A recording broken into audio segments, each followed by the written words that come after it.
Okay, Pikes, Here. Mink, Yes. Stefan. Yes. Raider. Yes. Lawhead. Yes. We have a quorum, you may proceed. Okay, let's note there are Open Meeting Act there, and let's do the Pledge of Allegiance. The flag is over here as usual.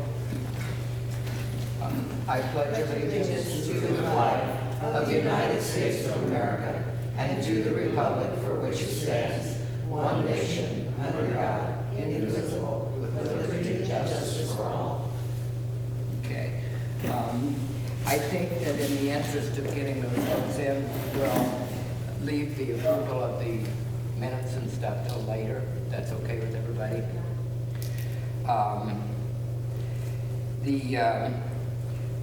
The problem here, Mr. McNally, where we have an issue, because I'm sure those people are all here to talk about the purchase of the real estate, and that was scheduled for 7 o'clock.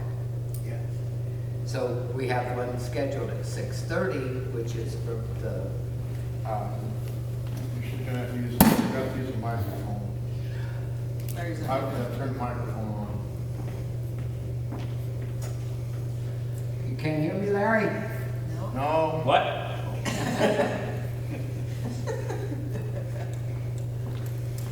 I thought I had a voice that could carry anywhere. Kind of an echo is the problem.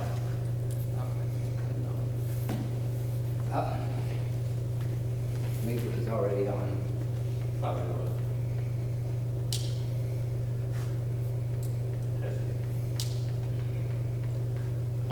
There you go. Yep. You're live now. Okay, now you can hear me. Okay, so the problem here is that the hearing for West Hodson zone change was scheduled at 6:30, and the liquor license at 6:45, and the purchase of the property at 7. You can go to everything else until 7 o'clock and then have a hearing at 7 o'clock. Well, at 6:30, I think we should have at least announced the public hearing. Nobody's here, we could move forward and go ahead and vote on those, and then at 7 o'clock. So, if Kathy, would you just step out and tell them that that hearing is scheduled for 7? Okay. And that we, That's what they wanted. in the interest of others wanting to be here, we can't start ahead of that. Okay.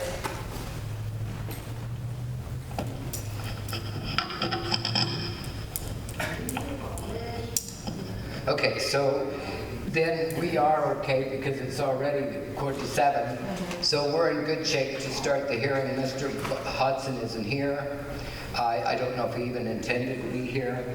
But the first special hearing for the public is about the zoning change for that property. So I would entertain a motion to open that special hearing at this point. I'll make a motion to open the hearing, change the zoning application by West Hodson Lumber. I'll second it. Okay, so moved by Larry, second by Isla, and the vote would be for Don Here? Yes. and Larry, Yes. Isla, Yes. and Arlene. Yeah. Okay, so there's no public here to discuss that at this point. I do see Mr. Hodson is coming though. Is there anyone outside? But they all want to talk about that other hearing, right? Yes, except Michael Gunther, he wants to talk about emergency management. That's not on the agenda. So how do we handle that? He says he'll do it during the open session. Well, you can talk about it, you can't take any action. You can talk to it. Okay. So maybe Well- we can get him in between. Okay, yeah, tell him we'll call him in between. And I think Kelly's coming right now, so we'll see if he wants to say anything during this. This is his property. When the hearing is done, Jim, then we gotta close the hearing and then we gotta open it up for a vote. Is that how it works? Well, you hold the hearing, and then after that, after the hearing is closed, then you either... I mean, we gotta close the hearing, correct? That's what I'm asking you. Then we make a motion to if we're gonna vote on a rezoning, correct? That's correct. Okay. We should have had these out in the park. Today we could. We could. We could be on the bandstand. Hopefully there'll be more nice You play names. the drums, or you play the I can play that drum. You play the tambourine. First hearing in the gazebo, first council. Everybody would leave, but I could play. Yeah, and you can do executive session in the restrooms, right? He stands in the middle. Big shot. No, maybe not. Kelly, We can check. good. Put some stuff in your pickup. Uh-oh. A bomb. Yeah, I thought about that. You just opened the door and sneezed on a seat, didn't you? Yeah. Mr. Hudson, we are in that public hearing part Okay. of the zone change, and I guess I would just like you to, if you want anything said to the board, I'd like you to have that opportunity. I would. Can I do that from here? Stand in the Yeah. middle. Stand in the middle, I can do that too. He's 6 foot away from all of us, and he stands in the middle. The only thing I would point out is that, workforce housing is kind of the buzzword these days in housing. And this senior housing thing is the most economical and fastest way to create workforce housing in Crofton. Because if we build a 6-unit deal, we can pretty much expect that at least three of those people are going to come from inside Crofton, and their homes then become for sale typically.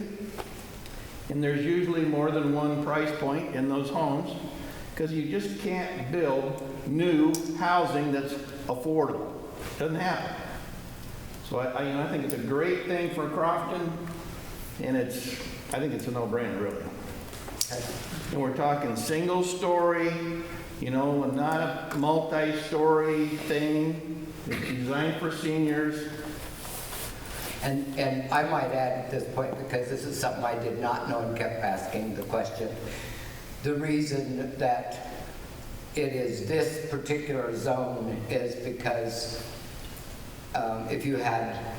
there are 2 or 3 different zones, but this zone will allow single-story multifamily. Single-story Will not allow multifamily. double-story, so it keeps That's right. it to looking like the rest of that area, That's right. like the ranch style ones.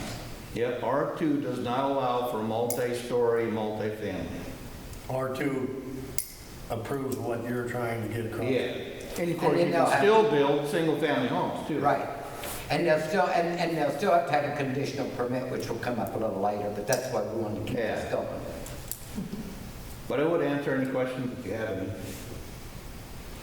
And nobody outside said they had any for this, so. Okay. So you don't need me for anything else tonight, do you? Not unless you want to get involved in the sale of that property, because that's what they're all here for, Sale of which property? your property. Oh, mine. I probably wouldn't add anything. Okay. So I can wait around if you want me to. No, Do you, back to this housing thing, is there a plan out, or haven't you drawn up a plan yet? There is a plan. There is. It'll be identical to the one in Ogden. 6 units, all with garages. 6 garages on each one of them? Or Each double one up? has a garage. And that's gonna go next to Ann Kramer's to the west? Yes. Is that gonna take up all the way to that, I guess I haven't seen Take exactly, up 2 lots. 2 lots? 2 lots.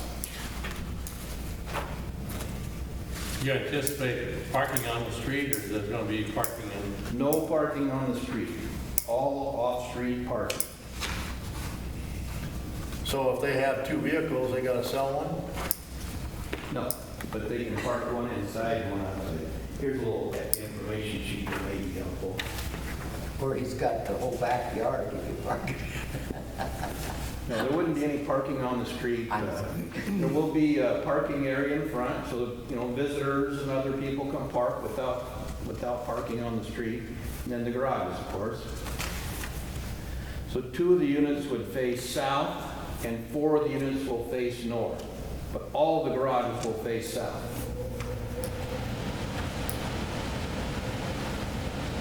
It's a plan we've done, I don't know how many times.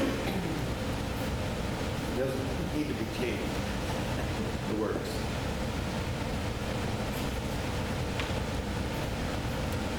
when you plan to start construction? Well, we would start this summer sometime. Of course, we have to get the zoning changed and get a building permit and so on and so forth.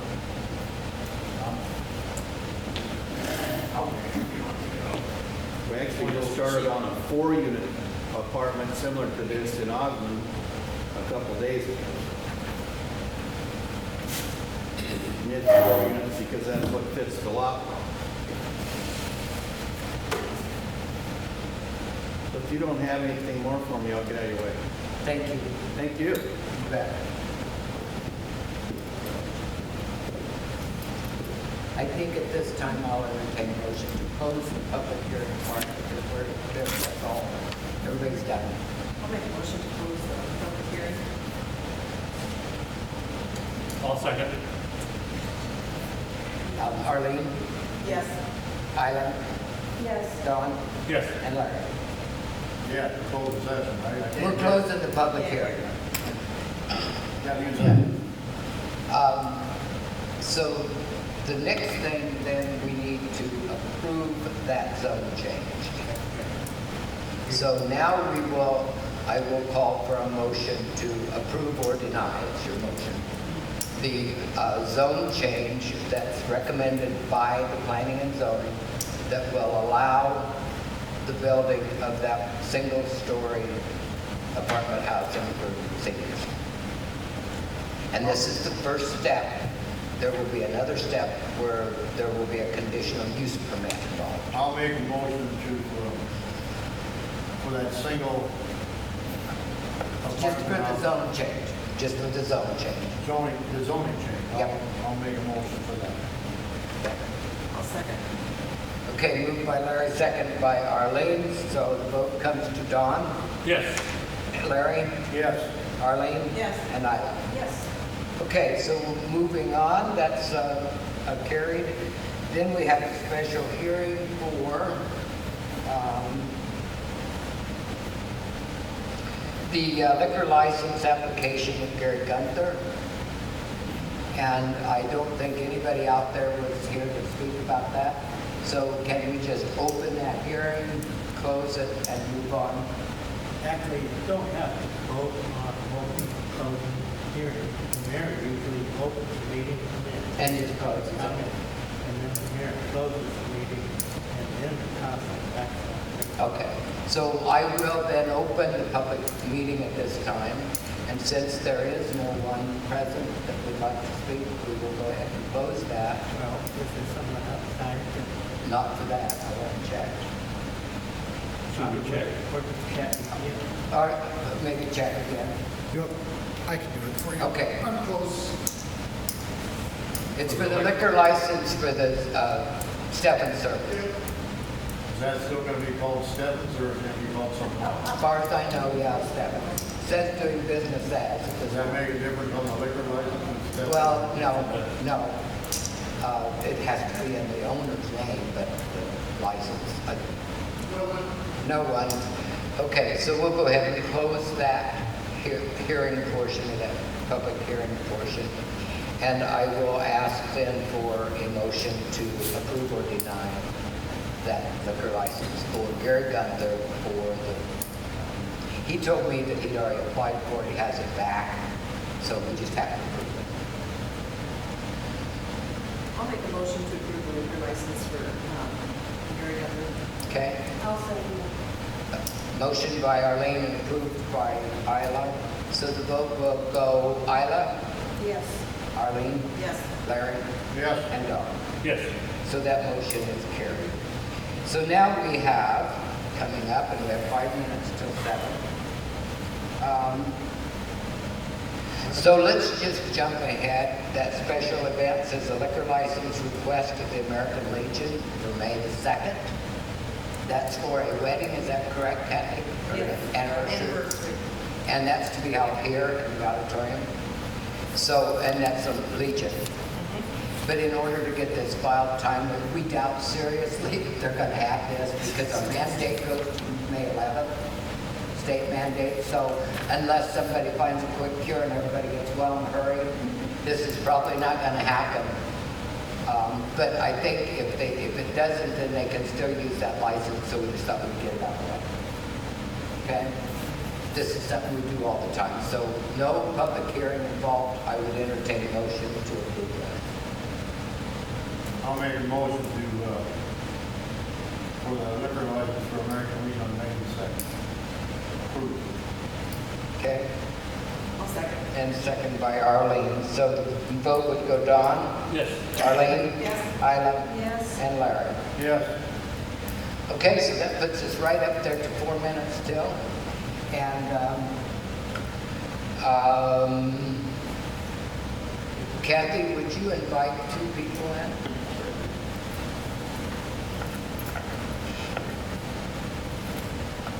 And I'll go ahead and open that public meeting at this point. And then that gives them time to get in here and gather.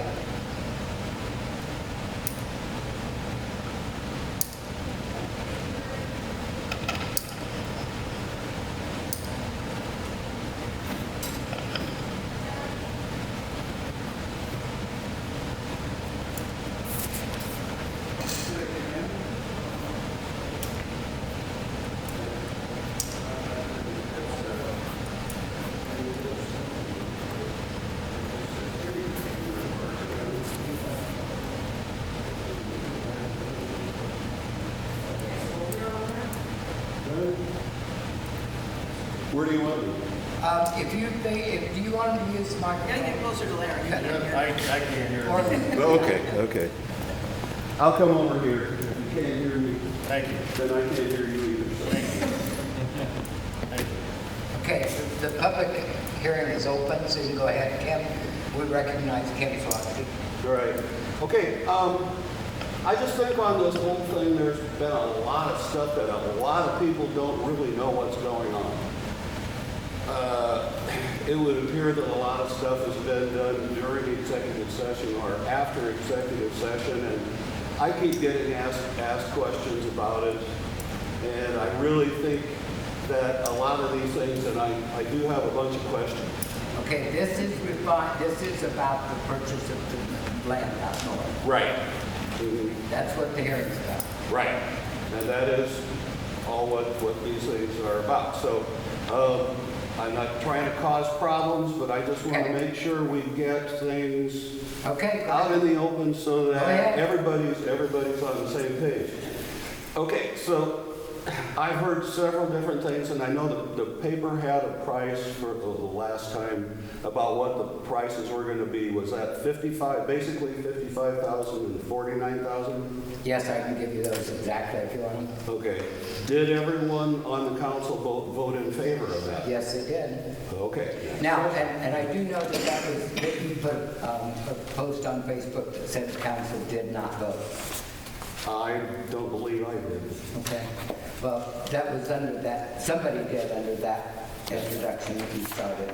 That they didn't stay maybe to hear it, okay? Even the newspaper person left before we were out of closed session. So nobody heard that, but it was in the minutes. And I just found out yesterday that the minutes have not been published till later. But I only got one phone call that actually asked questions. So that was the start. So go ahead, Ken. Okay, yeah, that was, I didn't ask that. Okay. Is there any reason that all of the discussions were held apparently during the executive session on these things, on this? What do you mean, all the discussions? Okay, well, I mean, the decision to buy those lots just didn't come up one week and say, hey, let's buy these lots. Obviously, there had to be some discussion about it, right? It would appear, I don't recall, and maybe I missed it, I haven't been at every council meeting, but it would appear that there hasn't been any discussion about those lots being purchased when I've been there or anything I've seen in the paper.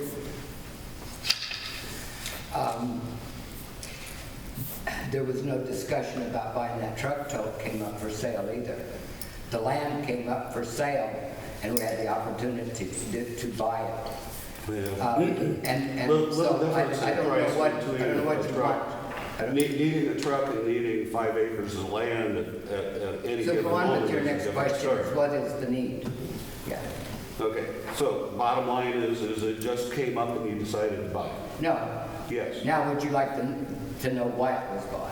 Is that what you're? Well, I will get there if I miss it, please. Okay. Go ahead and tell me. So we're done. So are we done with that question?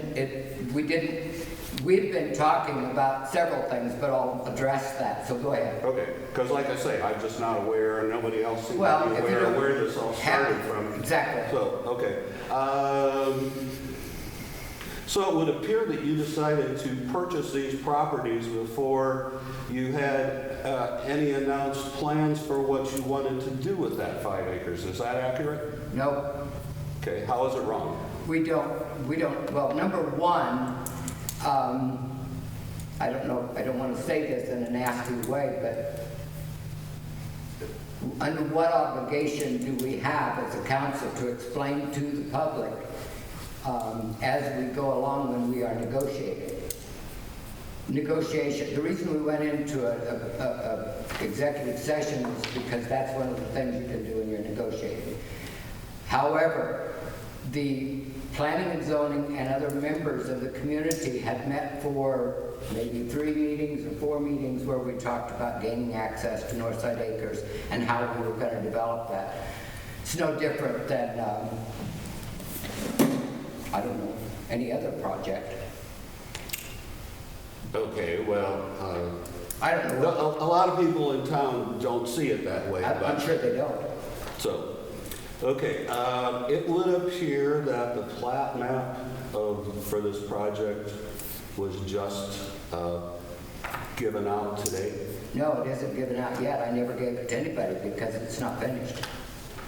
Okay, so are you going to be asking for any public input on? Probably not. Well, that's the purpose of this meeting tonight, for the public input. Okay.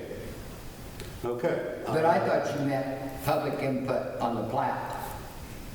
Not on the plat. That's what he asked. He said, is there going to be any Right. public input on the plat? Okay. That's our engineer's job. That would be like the same thing of saying, okay, we're gonna build a swimming pool, we wanna spend this much money, but we don't have a plan for it yet. This is exactly the same thing. We do have a plan. We have an engineer working on it. But you're not showing it to anybody. Not yet. It probably would be a good idea, would behoove the council to reconsider that, because people will want to know what's going on. I have seen it today already. Oh, where'd you get it? Let's just say I've seen it. Okay. Sure. Well, you're not sure it's the right one then, are you? Because that plat has been, a form of it has been around since Linda Webben worked on developing. Oh, yes, and I have this one that we drew up in 1976 and Right. 77. Right, there's Excuse all me. kinds of, 2016 and 2017, which this has come up in a couple minutes too. So, Go ahead. again, no, this is the current plat map. okay. There is none finished, Ken. I saw a finished plat map. You can say it is whatever it is, but Well, until you can show me it's a finished plat map, there is no finished plat map. when it's in the hands of your zoning administrator, I would suggest it probably has some official meaning to it. It's a draft, sir. That's not a finished plat. You can call it whatever you want. Sean. Okay. I'm not going to argue with you about it. The Northside Acres was never platted or registered at the courthouse. Mhm. So Well, I think it was, and they didn't. No, it wasn't. wasn't. No, it wasn't. it never was recorded at the It courthouse. was never recorded. It was So it's not a platted, true but plat map. It was never So it's not finished, recorded. I'm not talking to you. Hey, Oh. hey, come on. Come on, we're not here to yell at nobody, okay? It's not recorded. When the previous board had this, nobody ever plotted it or recorded it. So we hired Ronnie Nora's firm to plot it out, and that's where we're at right now. Nobody has made anything in stone here. We got ideas on paper. Nobody has done anything because we have to have it plotted and recorded before we can do anything to this property. Right. Okay? So we have not, that right there is a drawing which they think they want that to have. That was back in 2016, correct? Right. So nobody's ever taken that next because Mr. Gunther, Alex Gunther, had a problem getting his property because it was never recorded in center to lay that out. Am I correct? I've talked to Alex and he told me that it was never plotted and recorded. So that's where we're at right now. We're trying to get this thing plotted and recorded. We're not, as far as I know, myself, that's where we're sitting with this thing. Okay? So nobody's doing anything else. We got lines on paper all over the place. Right, but there is lines on paper that are not being shared with anybody after you've already purchased or attempted to purchase the land. That would be another question. Is the land purchased or isn't it? Okay, Kim, We had offered to purchase it for those pieces of property, or for those prices, and that's subject to a public hearing, which is what we're doing right now. After the public hearing, the council will vote to go forward with it or not. Okay, and in that case, okay, are you doing 3 public hearings on this, or have you waived the 3 public hearings?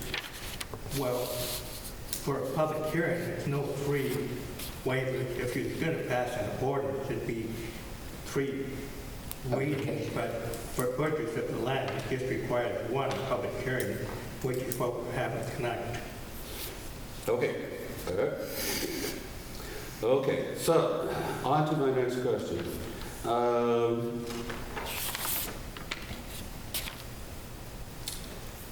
I believe I was told a while back that the idea was to use the entrance between those 2 lots as the access, since it was already there. Was that the original plan? that's never been settled.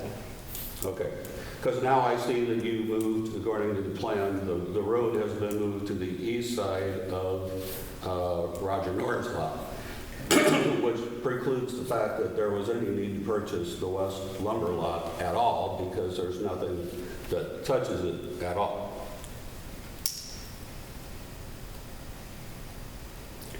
I would be interested to know, just out of curiosity, but obviously you don't have to tell me, why you thought that the original idea was just to get one, or where the road was going to be. I don't think we ever made any decision about any of that. Yeah, and I don't know, somebody just made it in passing. It was, when it came up, somebody said, well, But you just they told were us you going never to heard put the of road it before, between so- those 2 lots, and that's why you needed that spot. Yeah, but you just told us you'd never heard of this or never had any input. Now you say you did know about it. And what? Go ahead.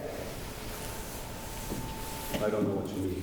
Well, you said there was no public knowledge of any of this. Because I saw the map this morning. Oh, as far as putting the Now road we plan to between the have 2 road out lots, there. all I heard was somebody say that they thought that you bought those, or wanted to buy those lots so the road could come in where that current road access is at. So, Okay. for whatever that's worth. Okay, let's see. In that case, anyway, you could have just done it with a permanent easement and purchased without having to spend $104,000 was where I was headed with that. Okay, so, we already talked about that. Okay, next question relates to this map from 2017. And again, we had discussed it, and I believe you guys did discuss this, right? You have seen this map? Yeah? Okay. The reason that it was drawn up the way that was that Brett Becker has no access to his lot there.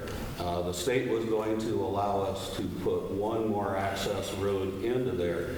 So Brett had volunteered to donate the shelter belt there to the city in trade for some extra land on the east side of the lot as just a fair trade, which would give that extra entrance with no additional outlay to the city for buying lots.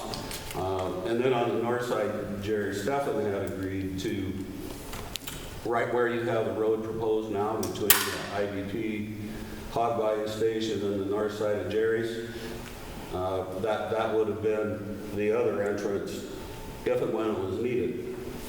So, did you guys give any consideration to that? For one thing, Kim, since I've been on the board, and I'm sure Don has the same views, Brett Becker hasn't come to the board and said anything. He probably came to the previous board and told them that, but he never come in front of our board and claimed that he was going to give the Grover Trees for access to it. Never formally came and talked to us. Did I never anybody seen. formally ask you? What date did you put on that map, did you say? 2017. I created this one on March 23rd of 2017. So you created it, that's not part of the plat that you said existed. You just created that map. I made the file date of this on my computer is March 23rd, 2017. Okay.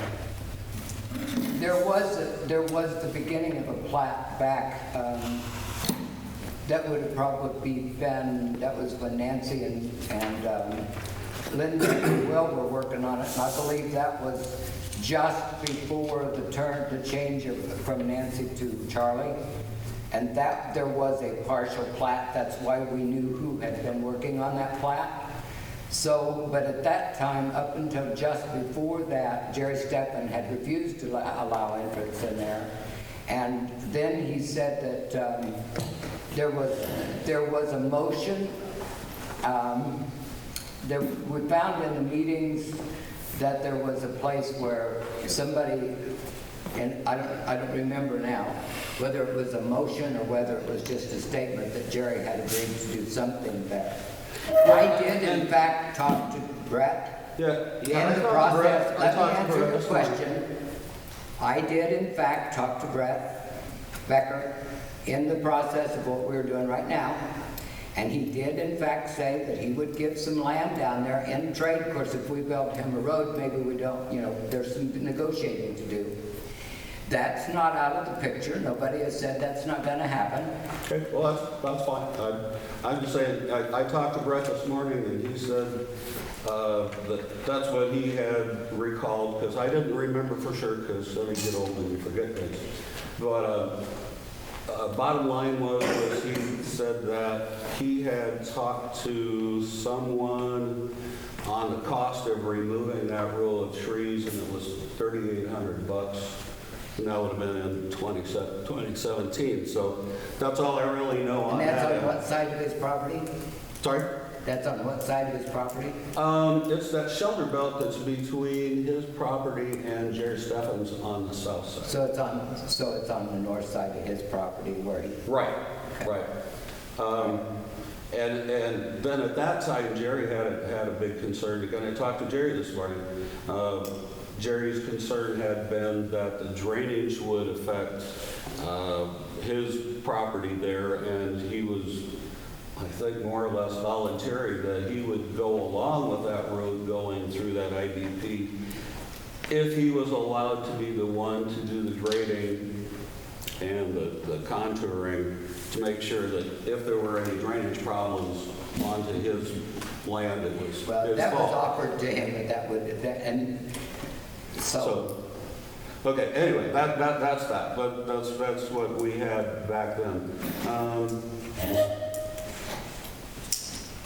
We're covering some of these other things I'm trying to be quick.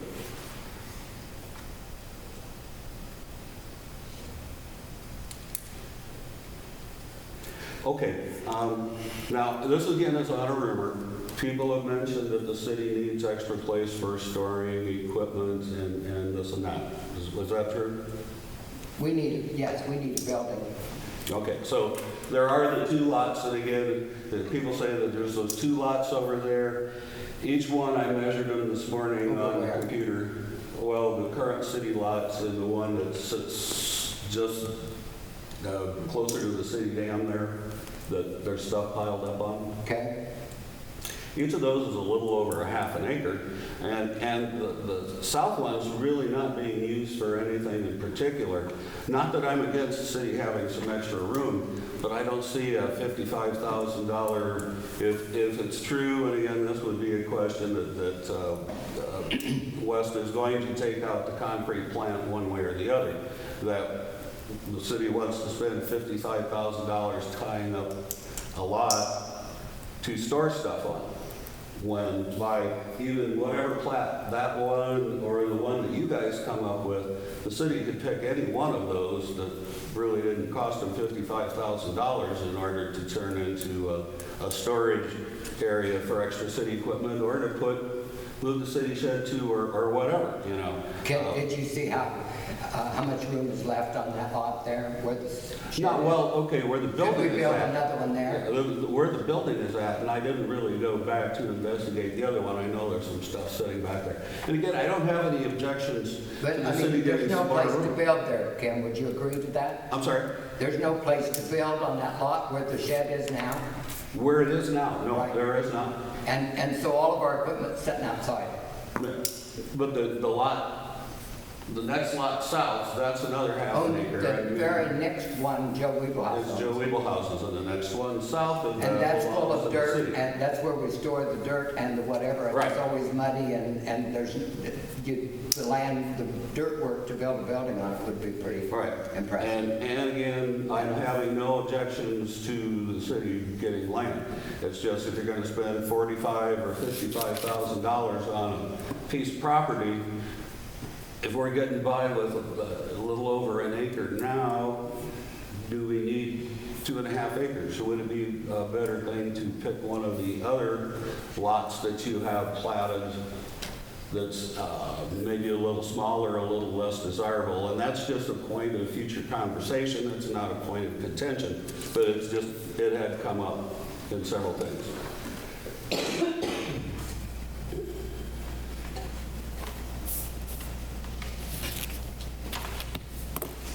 I guess that's pretty much it. I think we covered everything. But again, I really think on behalf of everybody that lives in town, to be quite honest, I don't think the city has done a great job of presenting this. And you really need to, I would suggest that you hold off on this purchase until you do a little better presenting Okay. of how you want to present it to the city, because it hasn't. Especially when we're trying to build a sewage treatment plant and fix water mains, and when we're trying to figure out how to build a swimming pool. It has bad optics, if you want to use a political term, bad optics. So that's all I have. Okay, I guess that in answer to the entire thing, I think I can, in a nutshell, kind of tell you what we're thinking. We need access to Northside Acres if we're going to develop it. If we built 2 roads through that ditch, and at that point we weren't sure we were going to get anything out of the one that's already there, next to Jerry Stephens, because that was at one time denied, and even if you do, you still got a road to go through the swamp. We know that there is a swamp there. We asked Ron Moore to come in and look at that. So the big part of this whole engineering thing has been how to control the water. We also know that has directly affected Jared probably more than anybody.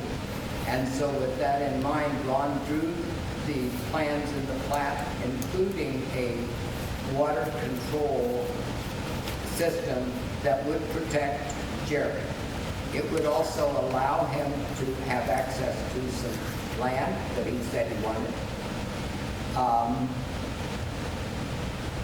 Actually, everybody out there Ron went and talked to, but we didn't feel as the planning and zoning and the group that we wanted to try to draw a plat that catered to any one individual out there, like Brett or Alex or Jerry, or because that's just not right.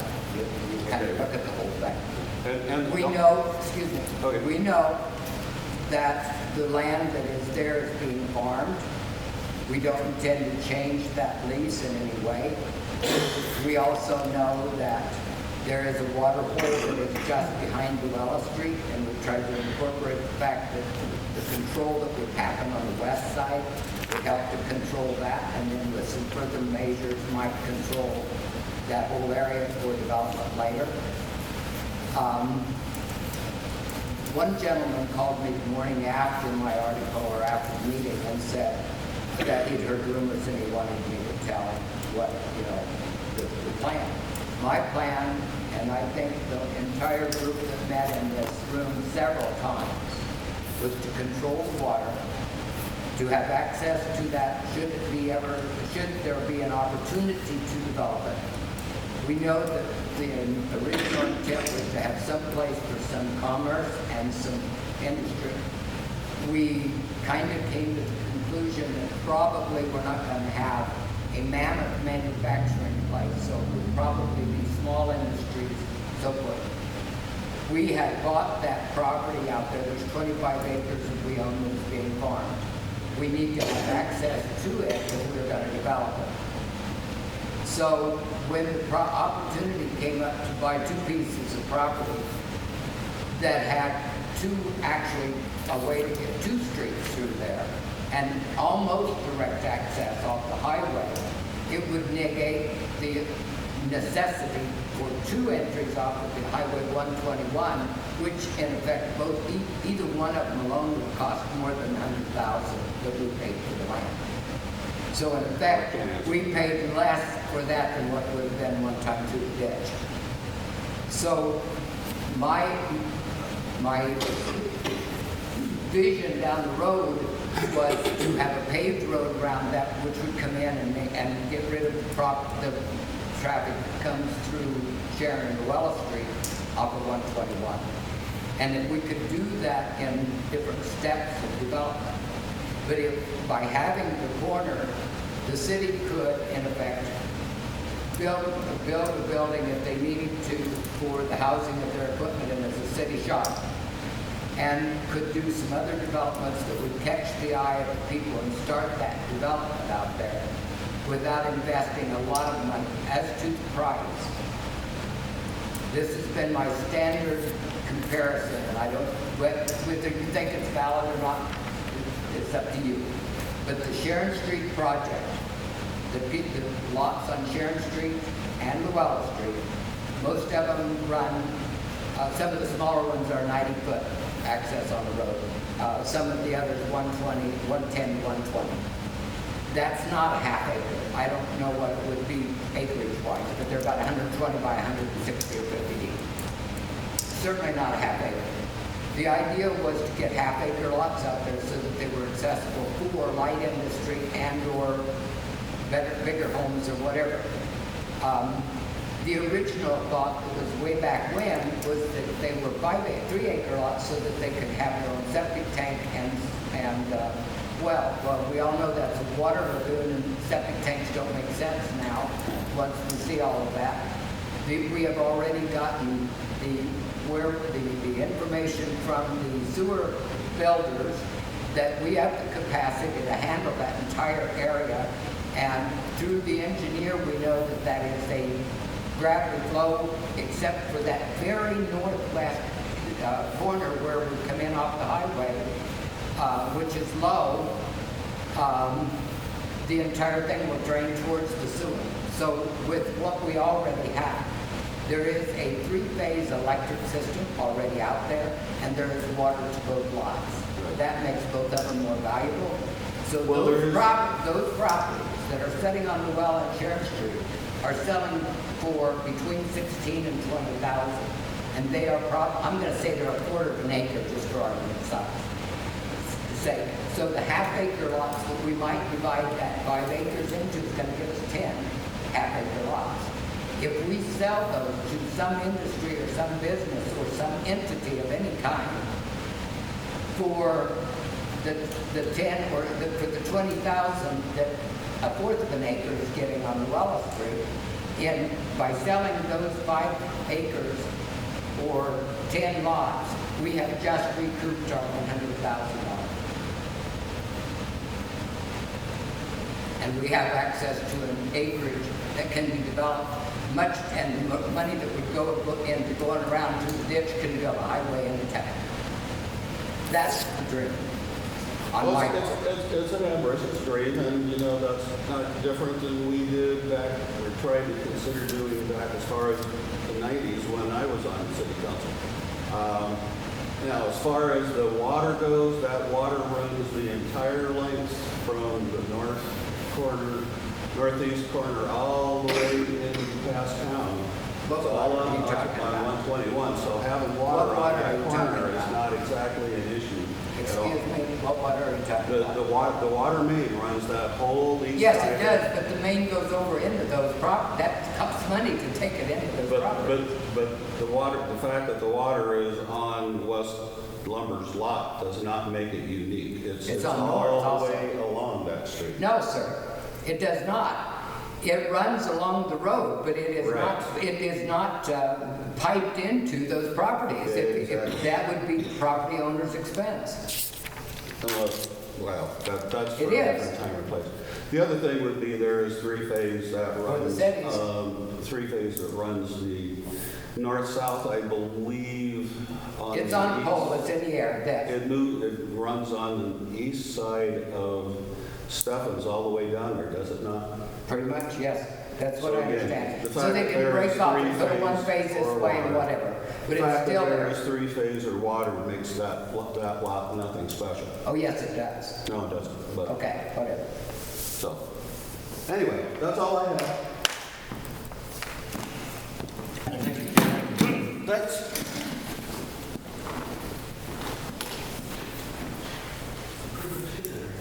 Why don't you go out, Mr. Swatsky, and tell the other person to come in? Okay. Well, Kim pretty much hit everything I asked about.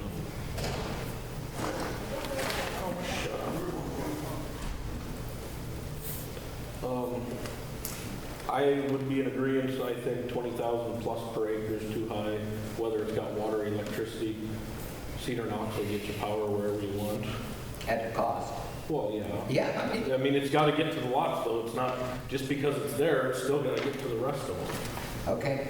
And as far as water goes, that water is hooked to rural water.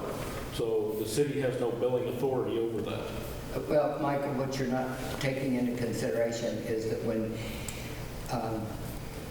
and I don't know, maybe I am totally in the dark here, but if you're going to put water, what I am told is that if you're going to put water into your place from the rural water, then you have to pay for all of that to get in there. You gotta pay. Okay, so we paid for all that to get into Northside, into down to Llewellyn and all that, and then we assessed it back to the landowner. Yeah, It's a cost. You can't say that there's no cost there. I get that. Okay. But what are you gaining with water to them two lots? Because the pipe's in there. The pipe's in there, but the pipe's hooked to rural water. That's not the city's authority, that's rural water's. That's where we get our water, sir. Yeah. Wouldn't it make sense to be able to bill? We will. If you sell them lots, We will. but the city's meter is on Jerry Steffen's southwest corner. Well, okay, there's work to be done, and we would have to, there's all kinds of things you have to do, like annex or deal with the water. But the water pipes are there, we don't have to pay for them. Yeah, just to them two lots. Yes, And I and don't that's the know, two we're talking about. and I don't know where you guys come up with the pricing on that. I mean, that is just, We were offered. I mean, it was just, that- it's really high for property. Okay. I mean, whether it's commercial, residential, regardless, it's really high because, I mean, the rest of Northside Acres was bought for $5,000 an acre. How long ago? 2010, somewhere in there. Don't tell me land went up that much because I don't believe it was 2010, but okay. I don't know Yeah. the exact year. I know it's been a while, but it hasn't gone up that much. You pretty much covered kind of the purpose for it. Just something to think about is, kind of like Kim said, you already got the 25 acres there, so does buying this for $104,000 basically puts Northside acres at 7,700 per acre. If you factor in the cost of these 2 lots being 77? purchased, if you Well, add that that. isn't bad if it's worth $5,000. 10 years ago, 7,700, it's not bad then, is it? But you still have utilities and everything else to put on there, so now the price goes up. But, you know, I like the idea of making smaller lots. I fought tooth and nail for that years ago, but they were all under the septic system idea because then we didn't have to put sewer out there. Well- You don't put septics in a swamp. And remember that whoever buys that property, that the septic or the sewers and all that will be assessed to. Well, I as we get develop. that, but I'm We saying. don't have to develop. I'm it. saying just in purchasing right now, we're at $7,700 an acre to recoup, you know, to break even. And I mean, I understand, you know, it's not necessarily meant to be a money maker, you know, but to break even, that's where you're at right now if you purchase them 2 lots to break even. And as far as putting the city shed out there, I mean, it's not a horrible idea, but I would think, you know, one of the first places, if not the first place they go in the morning is the sewer plant, if I'm not mistaken. Why not put it down there? Where's the property? You got Caden's lot all around there. I called Tim Caden. He said he'd be more than happy to get rid of some of that property. They don't use it. But nobody's ever checked into it.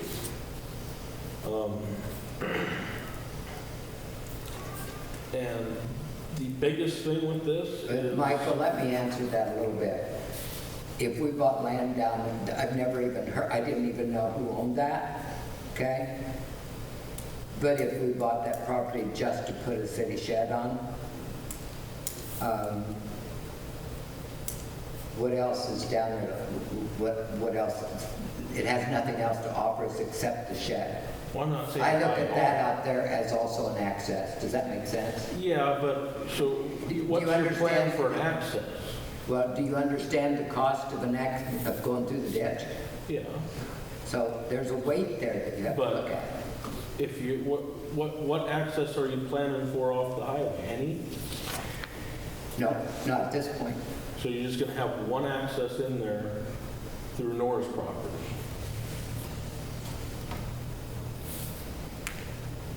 That isn't finished. Well, I get that it's not finished, but none of this plan has ever been put out to the public yet.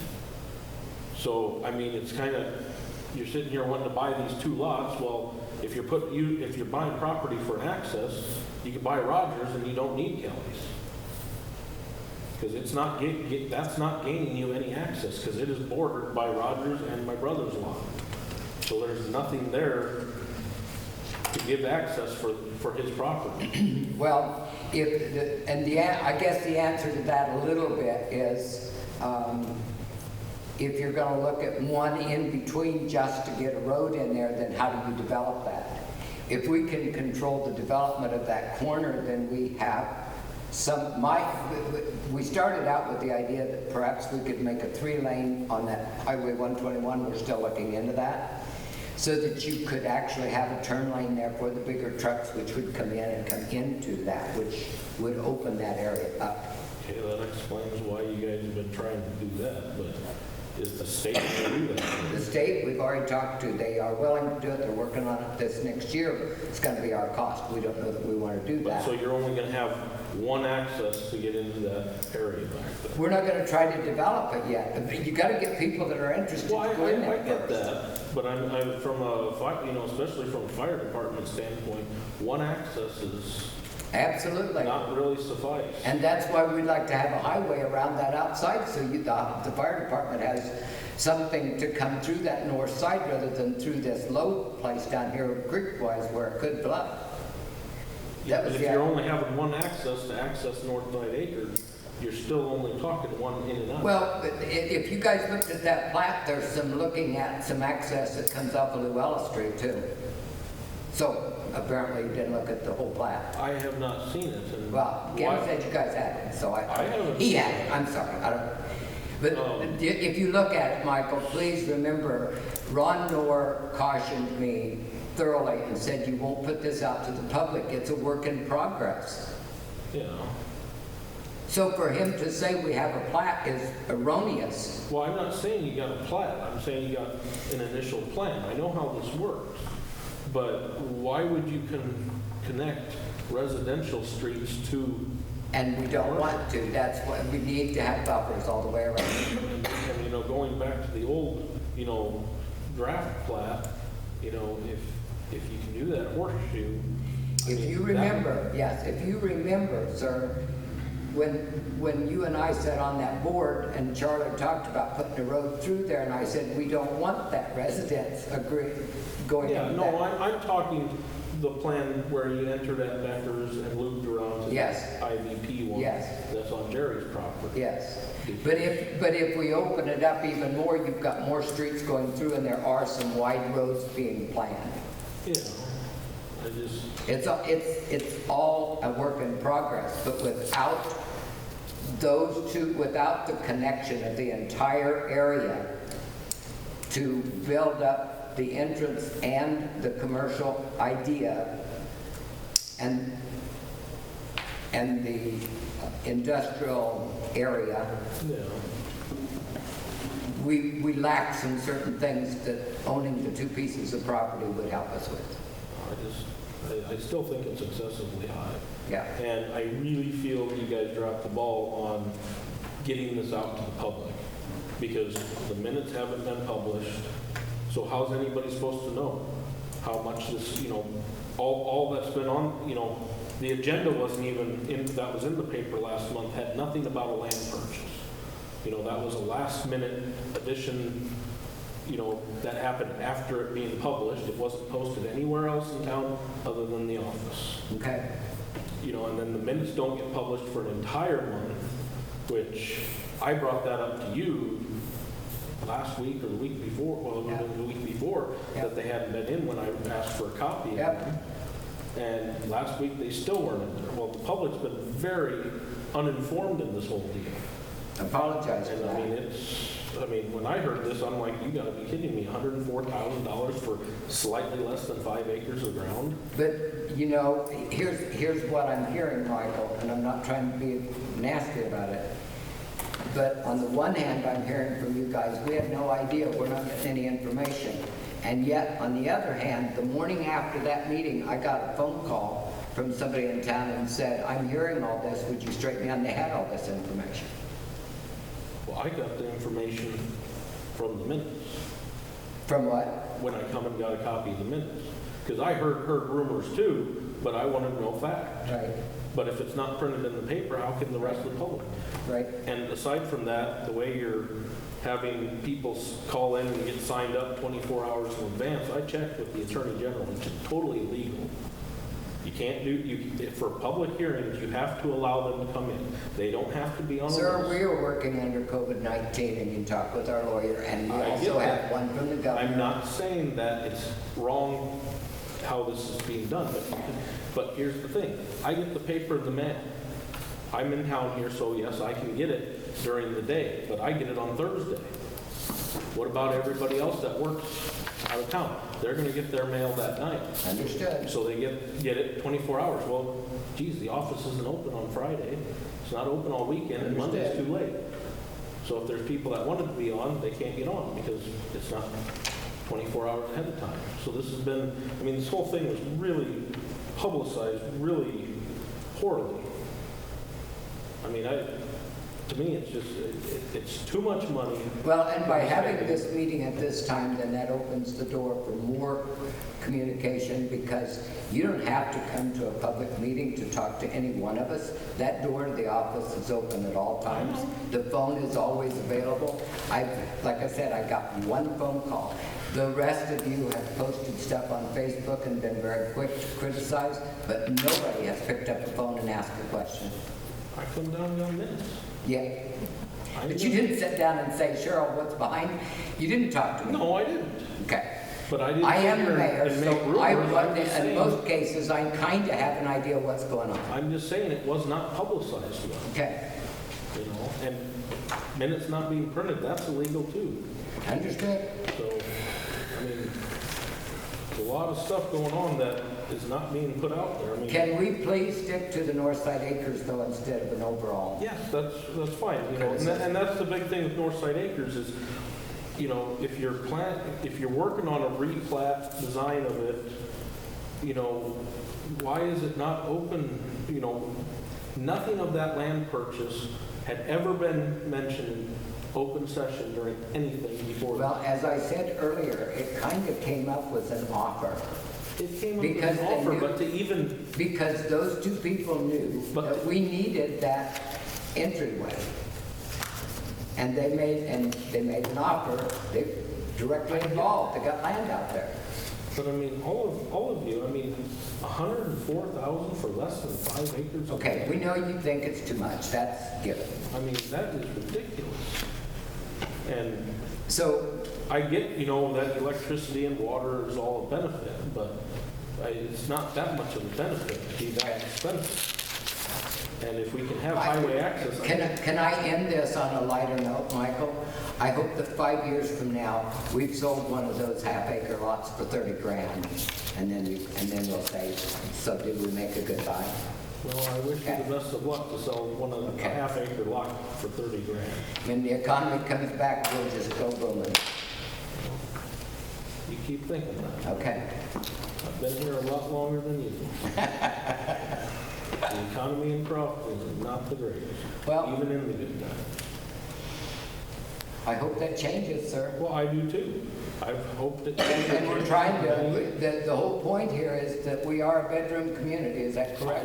I get that. And so, you know, we're looking at not industry out there, but small shops that will Small business, add to our housing, yeah.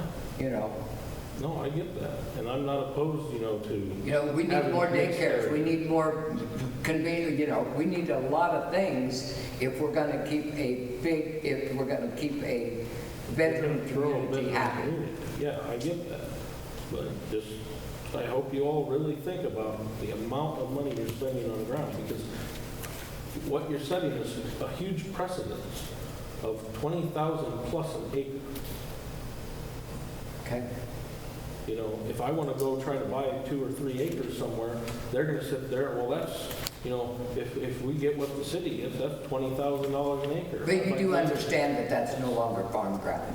Those have, they became lots the minute they were attached to Northside Acres, which will be divided into lots. Yeah, So that's not just acres anymore. what do you mean? There's a difference between buying 5 acres of farm ground and 5 acres that's going to be developed into lots Well, I that get belong to, that are city lots. Yeah, So, but otherwise, those lots out on Luella and Sharon Street would not be selling for that 20 grand. yeah. But remember, Kelly Hodgson said nobody's going to pay $20,000 for a housing lot. So what makes you think people are going to pay $30,000? I just said if everything works right, let's see if it It's a does. big gamble on. That's it, because those aren't housing. If we get industry out there, they're not housing. What's that? Because if we get some industry out there, they're no longer housing, they're industry.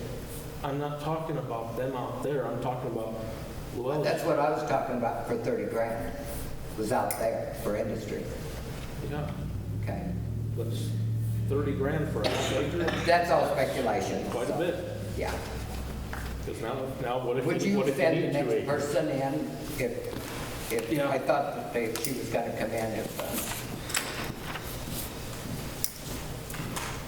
And I want them to come back in, right? oh, yes, yes.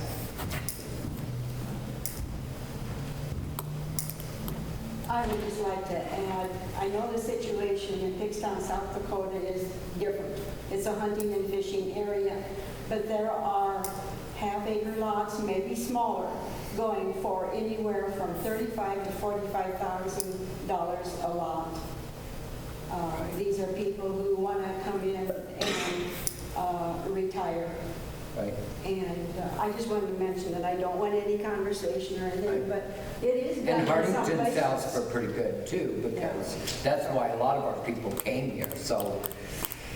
This will all been solved. It's a balancing act. This will all been solved back when about 3 or 4 people wanted to put some commercial lots, commercial buildings on their street out there. The board, whoever was on the board back in the past, denied it. That's where board where did Crofton not. screwed up. No, they didn't. They screwed up because they didn't want those businesses people out there. And we could have had 3 or 4 businesses already established. And Larry, they didn't do that because they couldn't get those roads, they couldn't get that access road across the highway. Jerry Steffens didn't agree to it. Well, I know, but they're... Well, that's what it is, it's not the board. No, but Way before Jerry stepped. Well, that could be, because I don't know before then. So were they just gonna, Baldwin went to Arlington. so they just wanted to buy property out there? But that, we wouldn't have owned that then, that was Travis land, but nothing we could have done about it. Well, the businesses wanted to come here, but we had some 2 brothers in town here that didn't want them to come in because would drive up their salaries at their place. But what I'm saying is, the city wasn't responsible for that, No. was it? No. So the board didn't stop it necessarily, I guess. Okay, we're gonna wait for people. somebody's coming in. Before they get here, maybe it would be responsible to counter. Maybe that would offset some of your public problem if you countered rather than just accepted.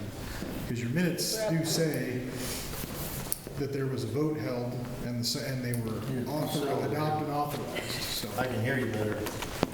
Say that again. it might be responsible to counter if you would consider it rather than just accept the offer as presented. That way you could show that you're making an effort to be as diligent with the city's money as you could be. It's reasonable to counter on an offer. You don't have to take the first one. That's just my opinion. And nobody knows whether we did that or not. Sir, would you introduce yourself? Brett Becker. Hi, Brad. Hi. What would you like to ask or tell? Well, just here to find out what's going on with Northside Acres out there. I hear there's changes in the plan. We've been working on that plat that you saw many years ago, and I talked with you about you said that you would offer land to come in at that. That's not out of the question. But we felt like that it would be cheaper to come in on level ground than through the ditch. Right where that original horseshoe came through with you and Jerry, we're on Jerry's end of it, that's where a good share of the water accumulates. They haven't been in there for a year or two. And we hired Ron Noor to look at that, and he is proposing a water control pit in that area, so that's no longer a viable spot, basically. So, and then we considered the cost of all of it through the ditch and so forth, and I do believe that you're still being considered down there at some point, but we don't look like, we're not looking at full development, we just want to get access. Yeah. So that's the process. Okay. I don't know if that helps or if that's what you're looking Well, for. can I call Ron Moore then and find out what's going on there, what the plans are? I guess, are you buying a couple lots? We are proposing to buy Okay. the 2 on the end that belong to Roger Noor and Kelly Hodson, because that gives us then control of that whole area. And we have access in. We could use it to also develop or sell out in smaller lots, hoping somebody else would develop it. There's electricity and water on those 2 lots already. There's a road in, and we are also, but one of the things that I was hoping we could consider was a place to use for city use buildings and so forth, because we've outgrown our building out there. We don't have a final plan. All we got is a proposal from Mr. Noor.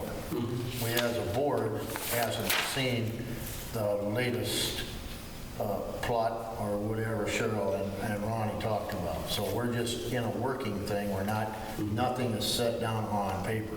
There's lines on paper, but it's not permanent paper. And I was headed to your place on that. Just haven't made it. Until we get the agreeable what we want to do, then the public will probably be involved with it. Okay? Our biggest thing is control of water, right? Yeah. Yeah. But there's nothing in stone that we are going to do it the way Mr. Noor has wrote up already, or whatever he's wrote up. Okay. So it's just in Has a rough infinite draft. stages right now. Okay. He has a rough draft, and he's already making adjustments to it based on other things. Brett, does your property have a water problem out there? Mine sits a little higher than Jerry's over there. And don't you got some water sitting on the east side of those grove trees there? Ain't there water that sits back up against them trees and On my side, really there. right from the trees to the north, starting from a little bit inside your property? I've noticed there's always when there's a heavy rain, Down in there, right in the tree line. right east of the tree line. Uh-huh. You know, when it rains heavy, then I see Yeah. water holes out there. Yeah, I don't know. It One seems to drain away. one of the things, the water control involves, and you know, what Ron is proposing is that the water pits, where they come in quickly, and then they have It's a water a detention. basin for it to accumulate. Water and detention area. And then it goes out slowly. Yeah. Where's that at?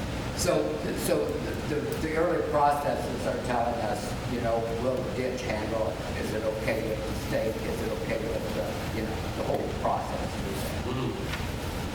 And yes, they've already said they would allow another entrance at your place and up there, so that's all in that preliminary. But when this came up with how are we gonna get in there, and it came up that Kelly's gonna dismantle that, and they offered this property, that that's the way that we can control and have a place to small shops, sell them off into half-acre lots, whatever. Okay. So hopefully that north end will help finance the development. So nothing's actually been put in stone, so you can say this is the way it's gonna be. Okay. I'm sure Mr. Noor, if you call him, he'll probably show you what he drew up, but at this point, the board hasn't agreed on nothing. Okay? And I'm not sure he will, because he told me to be sure, I don't know how Kim got it. He said, don't be handing that out to the public, it's a rough draft for the committee and the board, That's what we didn't want, was the rumors about what's going to be. Yeah, well, I just heard a few things and I'm like, oh, And see what I can find out. I'm absolutely Yeah. glad you did. Because I am interested in what's going on. Absolutely, and you're directly affected, and we understand that. Yeah. And Yeah. when Ron and I last talked, he said, we need to get Brett involved again. He said, I know he was involved in first, but he said, as we move along, because there's a road coming down there that's gonna affect you on that one side. So Yeah. I'm headed down there. I tried to call you one day, probably somebody called me before it even rang. Okay, So, sounds good. See okay, if there's thank any you, more other Brett. people out there that want to come in. Okay. All right, see you. Thank you. Was Janet Lammer still there, Brett? No, she left. Okay. Then maybe they're all gone, huh? Anybody else out there? Jerry's out here. Okay, we can handle two. Maybe not. So you made Maybe not. mention that nobody knew if you counted or not. Did the city counter? Yes, basically. So what was the original offer? What the counter was, I would like to see how much we can look at going down on this, and the answer was, it won't happen. So the counter was rejected. Yes.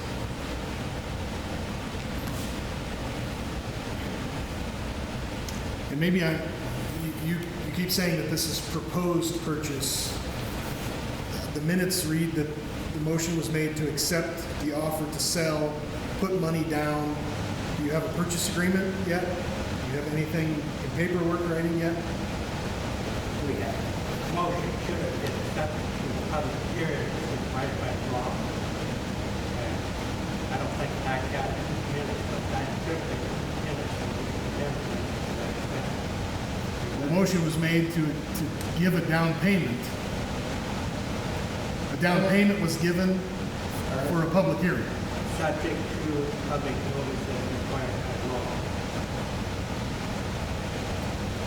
Okay. I guess if someone sees these minutes, which is what they're worried about, they're going to read that it has been, it was voted on to purchase, to accept the offer to sell for this one and accept the offer to sell for this one for a total. Seconded, everybody voted. I assume the agenda got amended before the meeting started, which is fine. The mayor declared the motion there's nothing there in the middle. Adopted and authorized the city treasurer to tender the $5,000 down payment to each properties on both properties, or each That's owner. earnest money. That's, Yeah, but do you have a purchase agreement? Usually that's given when you have a purchase agreement in hand or something. the earnest money is all the paperwork, I don't know if you call that a purchase agreement or not. Do you have paperwork that shows the contract, what's sold, what's included, where the easements are? I haven't seen any paperwork though. So it hasn't been surveyed yet? We have told you to close this deal, okay? We're not closed. Close which deal? The buying of the property. Where's, We, I'm just playing devil's advocate like I was earlier, Cheryl. I Where know is that you are. written, You where is that always written do. down? Where is that written down so that the public knows and they're not so worried about it? That's my only suggestion. Because what they see right now is what Kim brought to you.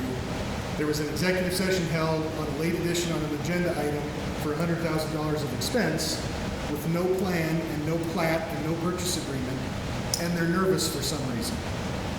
I'm just trying to help. Do you see how they're seeing it?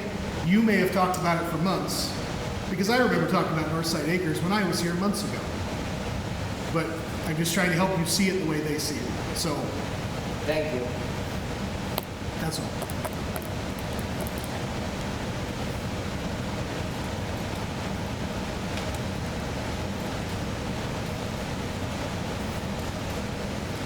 There's a possibility it wouldn't make any difference what we did if we contacted them.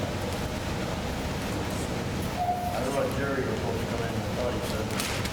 Well, I'm not going to sit here.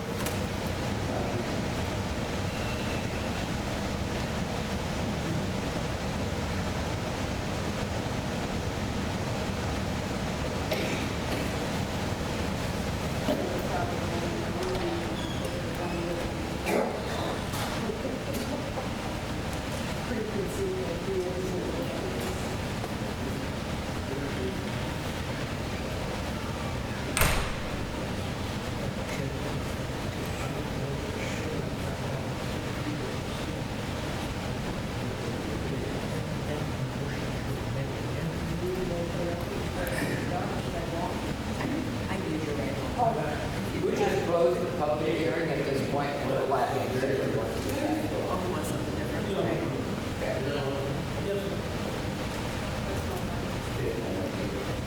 Hi, Brooke.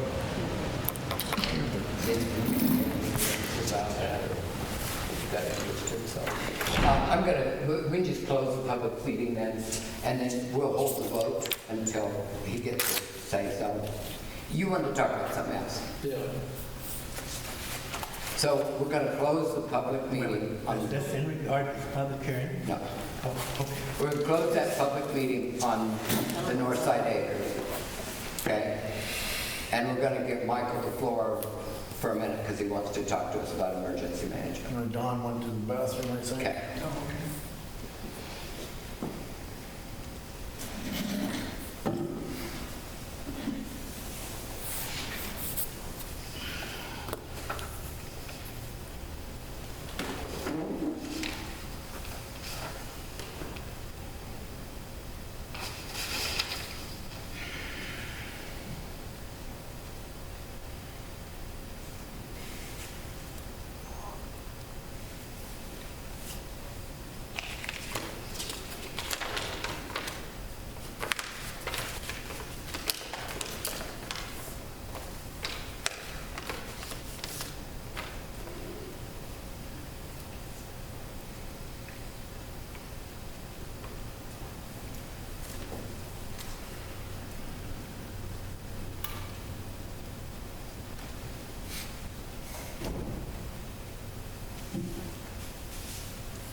You guys still have that big map of the city hanging in the office?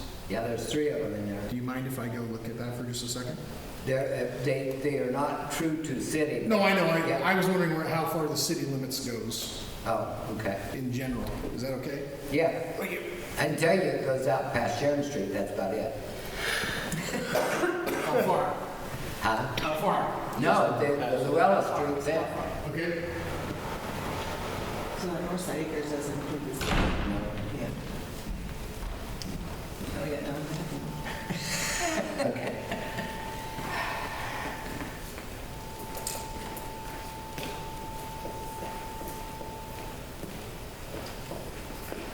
Okay, Michael, go ahead.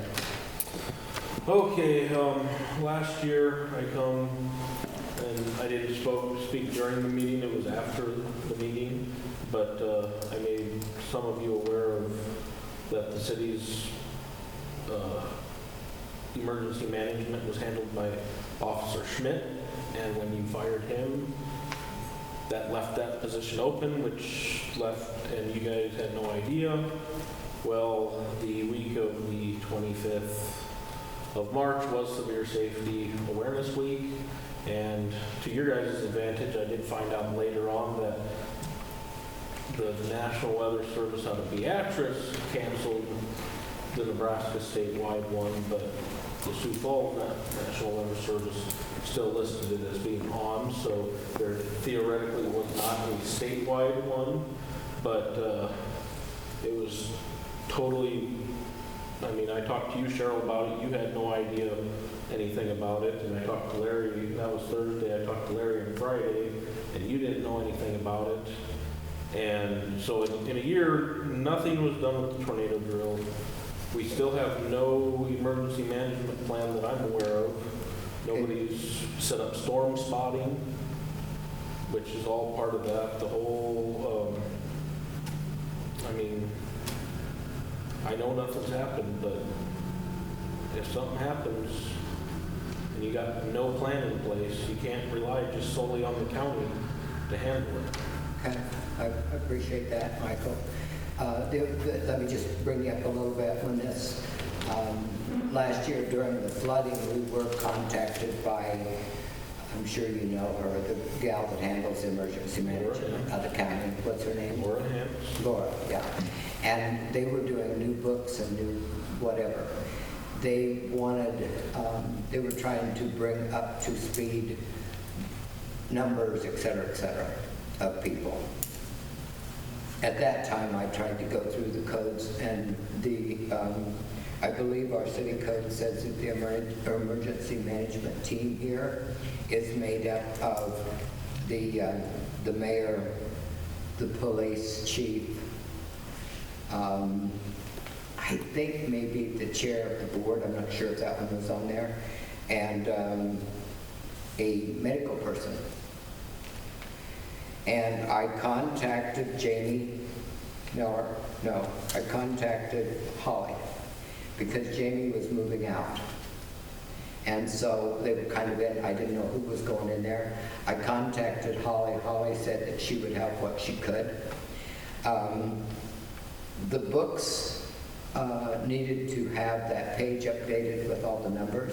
And I talked with Jonathan a little bit, and we talked about getting that over. I don't know,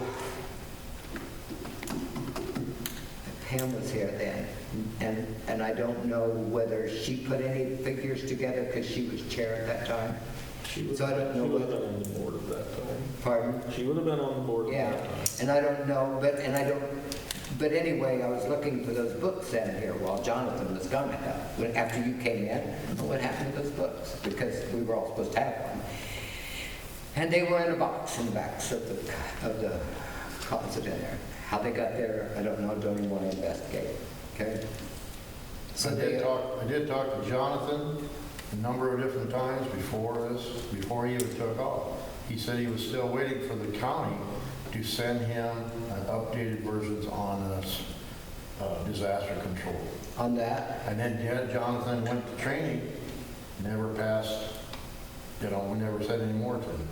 The disaster, I don't know what he was waiting for updates on then. Well, the county, he called the county, he told me that. And he said the county was gonna send him apparently an updated version on what the disaster thing of the county was so we could rebuild off ours. Okay, but when they sent those books out, I got the feeling that those were already updated, but then when I looked at them, they looked like they were books, and I think that's what Jonathan ran into, because, you know.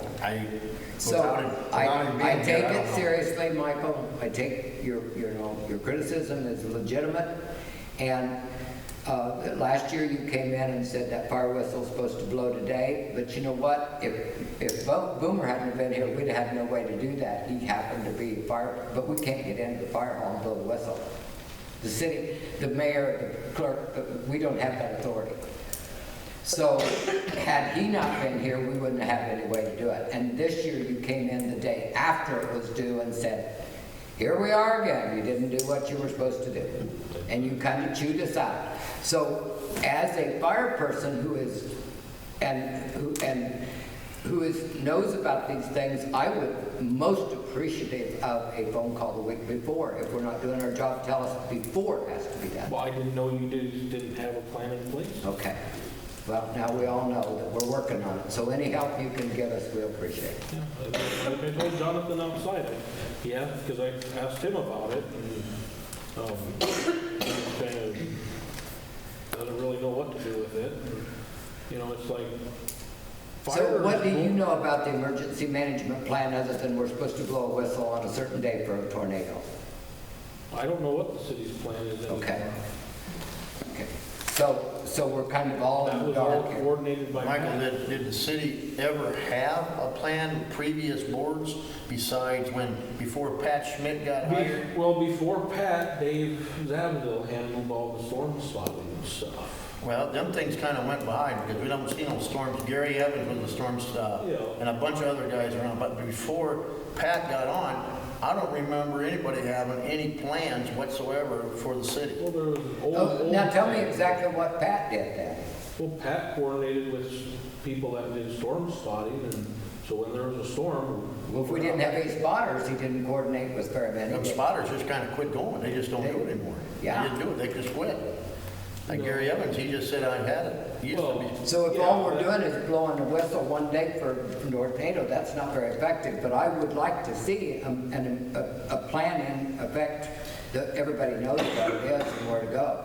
The day of the flood, when that basement caved in and when those bridges were going down there, I remember sitting in there saying, Boomer, what are we going to do if that sewer floods? And he said, we're keeping it okay for now.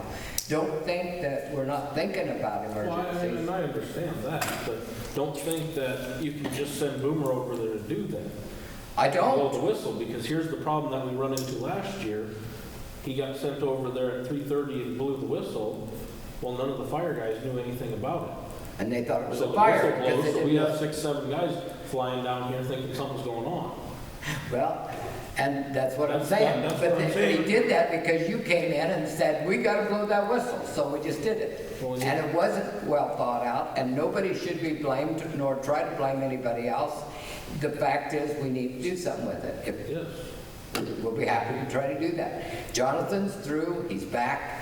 As soon as he gets on his feet, we'll converse with him some more. If you think we need spotters, we're kind of in an area here that doesn't get very many tornadoes, but it doesn't hurt to have You some going. gotta be kind of trained on storm spotters too. Yeah. You can't be just. Absolutely. And Jim and myself go out there and look at clouds, you gotta know what you're looking at. So That's we gotta have right. training That's on what I that. said, and it's kind of hard to train in an area where you never see one. Exactly. Aren't there spotters within the county? Well, they probably do, but. We'll send you down to Grand Island, you'll learn in a hurry. They got 3 every week. I mean, back in the day, we didn't have internet, we didn't have Google, we didn't have this navigation stuff that they have today. So- Well, and I think that, Larry, you just hit on something, because that's as good as the spotters. No, it's not. You don't think so? Okay. They ain't gonna give you the heads up that whistle's gonna give you. Well, but I'm talking about the information about where the storms are. But you know, you got those guys that had If they give you a warning, they you all can had blow the whistle. radios in their vehicle, you're probably too young for that. Everybody had those trucker radios, everybody conversed that way. Yeah. They don't have them anymore. Right. And you gotta be on a channel that nobody hears it, because if somebody hears that there's a storm coming, you're gonna cause chaos, panic all over the place. So there's a lot of things that got to be in touch with this. And who is the one to train us? The only guy that I know that could probably help us is Doc Carlson. He'd be the only one that would have some knowledge on it, because I think at one time, I think he was a spotter too, years back. Andy Dennis was a spotter. He was probably the only one left that I can remember. Gary Evans, he passed away. There were some other guys that used to do it, but I think they're passed away too. So, Well, they have storm spotting training. well, they But we do. need to have the plan in place. But when one guy leaves, we got to have enough people to cover the whole thing. I get that. And what I'm getting at is, and like I told Jonathan, more than likely, the fire department wouldn't do the storm spotting. That is how it's done in pretty much every town around. Right. It's never been that way here because Dave Zaville handled it for so many years. And Everybody got comfortable. Well, then you can put those feelers out there and see who's interested. Well, You've got that. We've done that. And- But we need to have a plan of who's in charge. Who are we reporting to? Because it's not our deal. I mean, No, we'll go out. but you gotta let us know that somebody's willing to get trained too. I mean, that goes both ways. Well, I get that. So we appreciate your time. Let's move on or if you have something else you want to talk That's all about. I, Okay, thank you. yep.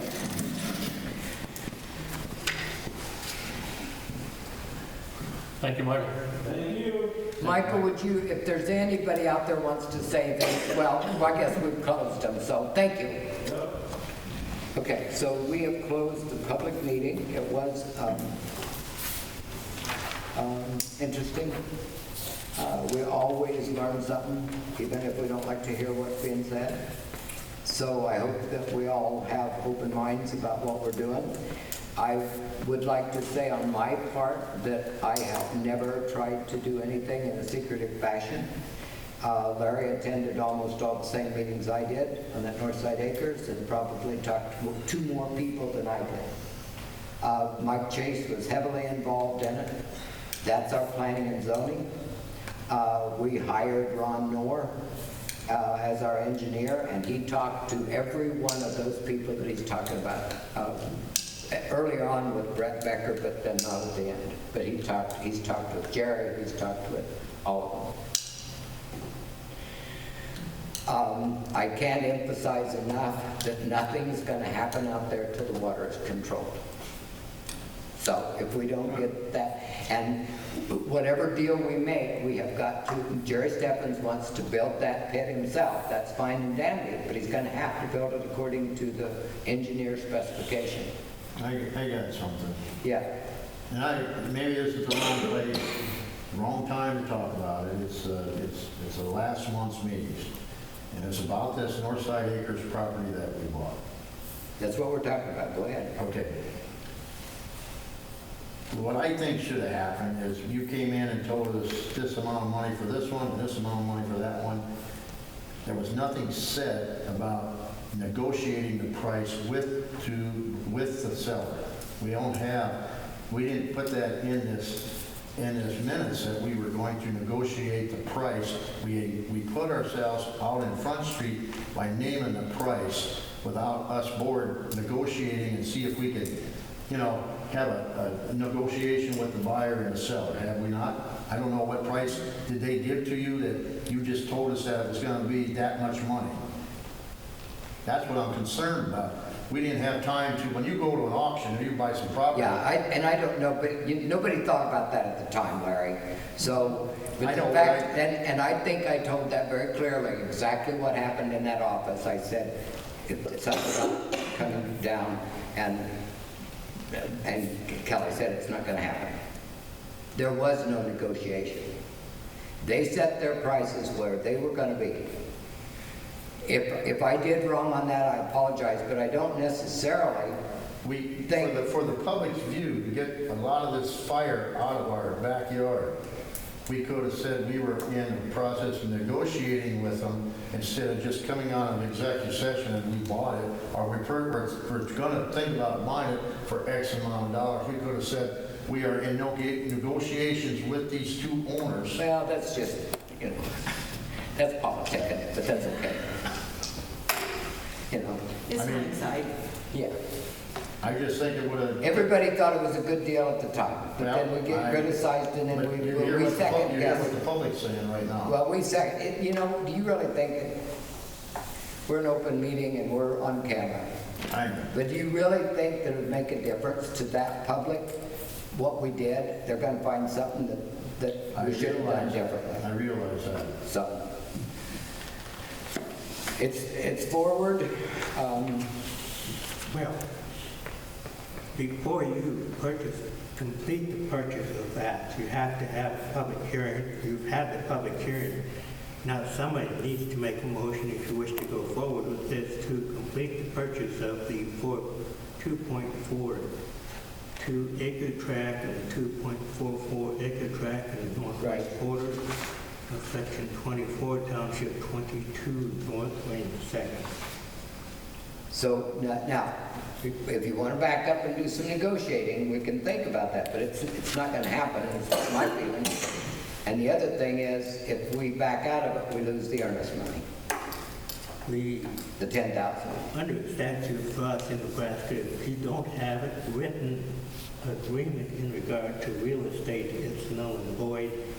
From my knowledge, there's nothing written down from those people or from the city We should sign at this point in time. Yes, it was. Do you have something written down? Absolutely, we signed it. That was It's a just contract for sale. offered. Yeah, contract for sale. Is that what you're talking about?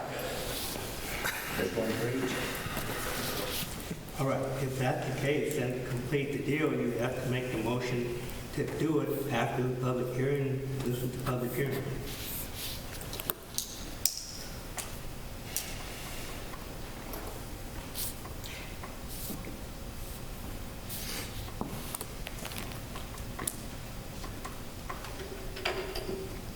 We signed these the day after we voted on them.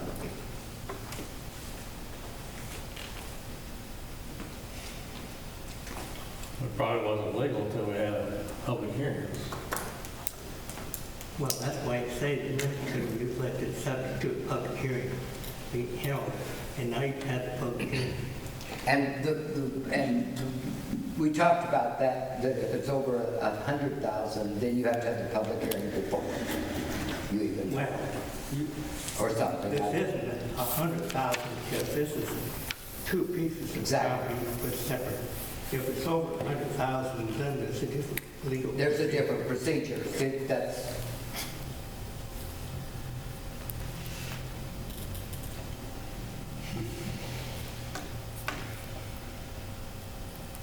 any more discussion, or do you want to vote? Or what do we do? I'm going to leave it, if you're second guessing the purchase, I'm not. I mean, I think that, I think the complaint that it's not worth that much money is simply that, because it was a shock and whatever. But if anybody thinks that it is not going to cost a bunch of money to come through that ditch for access, they better think again. And if anybody thinks that you can put water pipe underground and to an access point at not very much cost, they better second guess that. As it is, we've basically got two preliminary ways of getting in there, one down by Rogers on the east end, and when they're talking about, well, the original one was going to be here, there was no original one. That's, Larry, you know that, I know. moved all over. I know. So he can verify that. We've looked at different angles of this from day one. And that goes back to that so-called horseshoe, and they were not going to be able to get in there. And again, I don't know, we're in open session. We have nobody here, but we have a recorder going, so we need to understand that. And I guess I'm looking at it as the future for Crofton. Our city workers have worked in the smallest quarters I think anybody could work in all their careers here in Crofton. And I guess I can see us building a building out there for them and starting that to look like a development area. And it's going to cost some money. but then I would hope we could sell that land that they're on right now. And, Well, that's you a know, no-brainer, that's gonna sell. Right. I understand that. I'm not in disagreement of purchasing the ground. I'm not disappointed that we bought it. My concern is I think we should have came out and said we were gonna negotiate with the buyer and seller to let the public know we were gonna try to get a better price. Now, I'm not saying Kelly was gonna move, and I'm not gonna say Roger was gonna move, but if we would've came out and said we were gonna be in negotiations with Mr. Hodson and Mr. Knorr on purchasing those 2 lots. Right. That's what I'm trying to say. I think a lot of this not being notified is probably true. I think we should have came out and said we are in negotiations with probably considering on purchasing these 2 parcels of ground. That's what I'm concerned about. Okay. I'm not upset we bought the ground, Cheryl. I've never been upset. Okay. But I think we need to think about this, how we're going to present it to the general public instead of coming out of that door and all of a sudden, boom, that's it. No, we can't do that. We gotta use our heads and let the people think about it and savor this a little bit and then negotiate. As long as if we would have had negotiations with the buyer and seller, I think things would have been a lot different. I think. Because you know something? If Mr. Gunther here, or whoever was sitting out here, wanted to sell some ground, they'd want top dollar just like any one of us at this board meeting. And if you're the buyer and you're the seller, you're going to want as much as you can get, and the seller wants to get it for the least amount of money. That's what you call negotiations. And if the city knows that we were going to negotiate with these people, then they would at least give us a shot that, okay, they're going to negotiate it. And all that's great. I'm just gonna add one thing. That's why you go into closed sessions for negotiations sometimes too, because if that becomes a known fact, there's nothing. If we're offering them 20,000 less, and somebody else comes along and snaps that up and stops us from going in there, we just lost a bunch. I understand that. But the way we word it, we need to look at the way we're wording stuff so the public is a little more educated on what's happening. Do you agree, Jim? Well, certainly the public has the right to know, but it seems like we're spitting in the wind right now. The question right now is what you're going to do. The public hearing has been held. So the question is whether you could go forward with the purchase or not. Well, everybody that came in here thought the plans that whoever gave them to them or whatever they had was written in stone. We haven't done anything with it yet. And that's the problem. They come in here half loaded, not loaded by what they're going to read, and all of a sudden, none of us have decided anything yet. Am I correct? Well, that's not the question. The question is you can't decide anything until you get the land bought. Well, apparently we've got the contract signed, don't we? Well, contract. Subject to this meeting, we have to vote one more Public time. hearing, and so after the public hearing, you have to redo the motion to purchase the property, because before you purchase the property, you have to have a public hearing. And we just had that. Yes, now we have to vote to go ahead with the purchase, and it will be closed by June. Correct. But that's my views on how we should be. Okay. Questions or Now, this is a good lesson for future plans or purchases or something. Don, anything? Well, I think you're right. What I understand is there's 2 things we can talk about in closed session. One's personnel and others land purchases, and I think we did both those correctly. Yep. Yeah, how do you do? Well, we were in compliance with that. I had no problem with that at all. I think then I'll call for a motion if somebody wants to make one with one way or the other. We have to try to come out of this. Already did. We're in open session. Okay. And we've already closed the public hearing. Okay.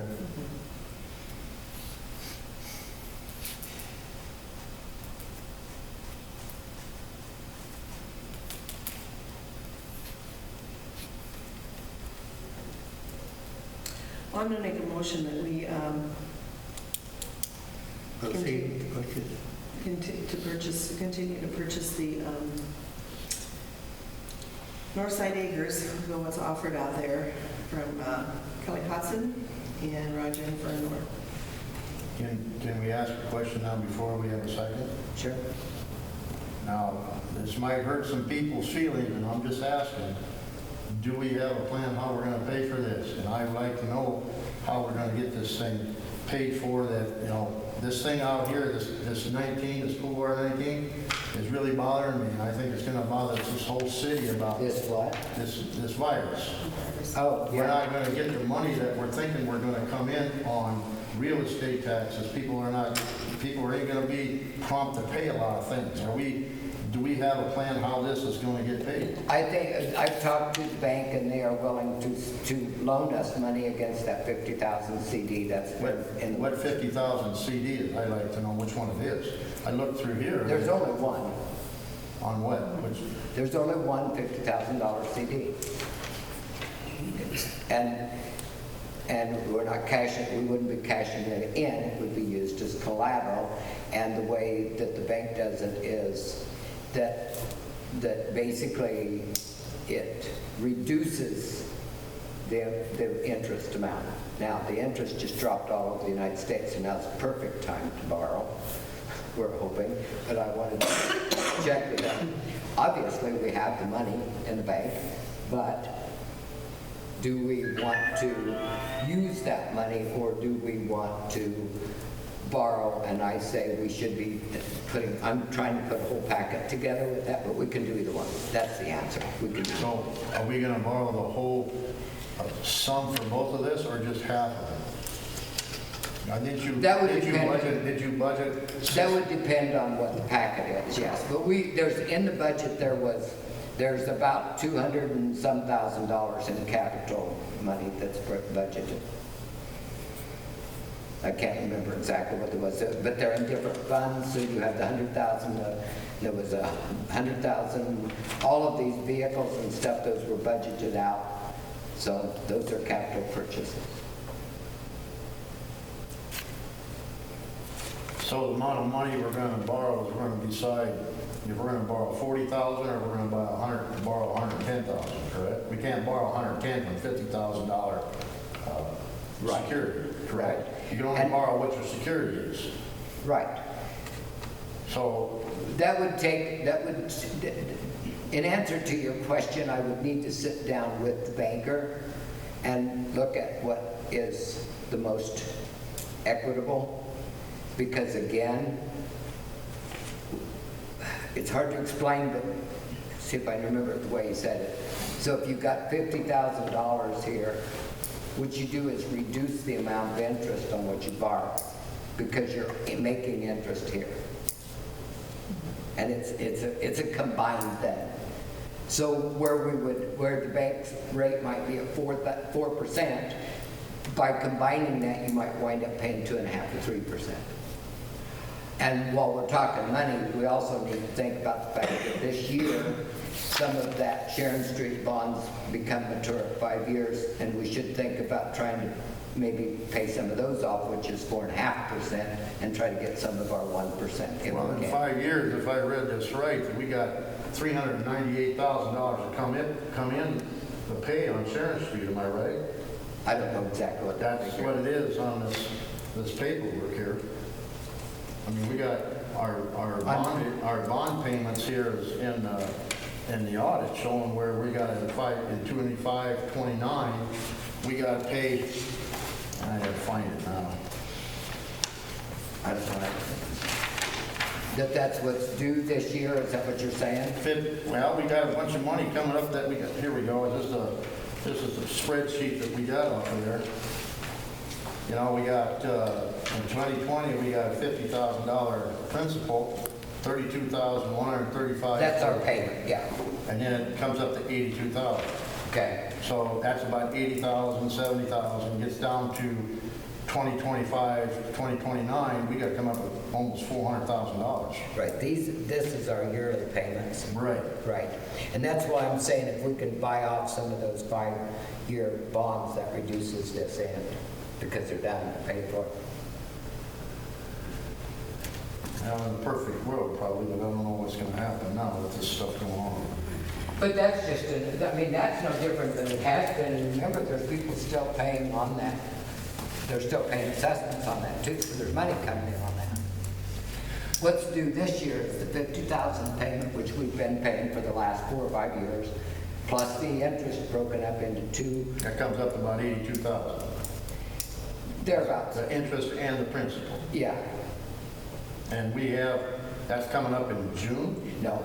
In June, we pay interest of whatever, 14,000 or whatever that is. Yeah, right. And then in December, we have principal and an interest payment. Yeah. So are we covering our bases on that so we don't shortchange ourselves on something else here? Well, that's that $50,000 CD is sitting there with that payment plus the assessments that are coming in. So there's still people making payments every year to us on that. And the city has put very little into that. The assessments have paid almost all of those payments.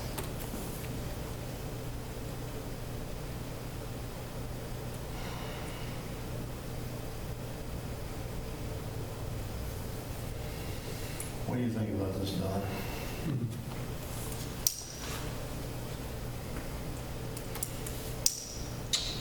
Well, I think we should just go ahead and buy the land. Are we gonna kill ourselves down the line? No, that's my concern. I mean, we got a sewer plant that's coming online, and we don't know when it's coming online or what's gonna happen there. The USDA told me that the cost of the sewer will be entirely covered in the rates. Wasn't there supposed to be a grant? Yeah, that's what they're still telling me. Do we still did somebody write it? Nope, that you don't have to. That's USDA, and what they said was that, USDA said they would cover the whole. okay, hang on. USDA said that the whole thing is covered through the rates that are charged to the people. And I said, we can't afford to add another $82 a month. And they said, no. What happens is they figure out what a town our size with our income can afford. And then there is a grant that covers the difference between those two. And we don't have to write. That's the way he explained it to me. But we don't have to write this grant. Nope, that's automatic, comes out of the USDA. That's what that Anthony Gunther told me out of Norfolk.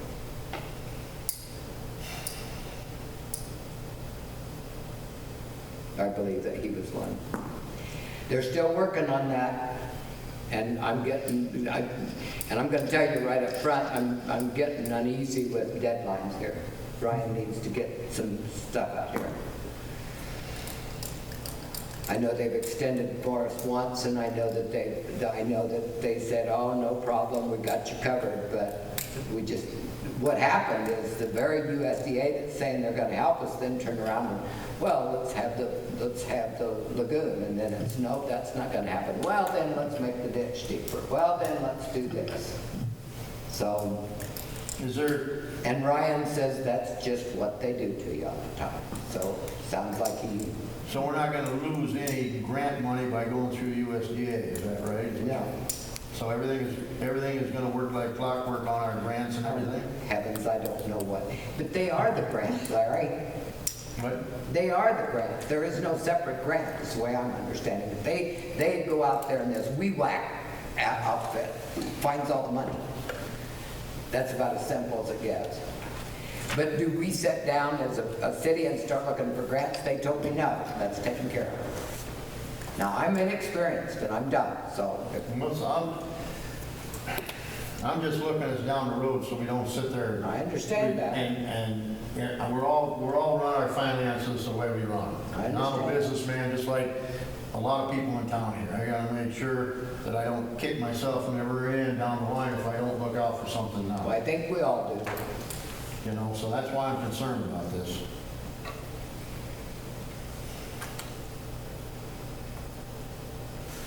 So we have a motion on the floor. Need a second. I'll second. So we have a motion by Arlene, a second by Don to go ahead with the purchase, which will mean that that will finish on time and will work its way through in June and then I will have a vote from Isla, please, Yes. and Arlene, and Don, Yes. and Larry.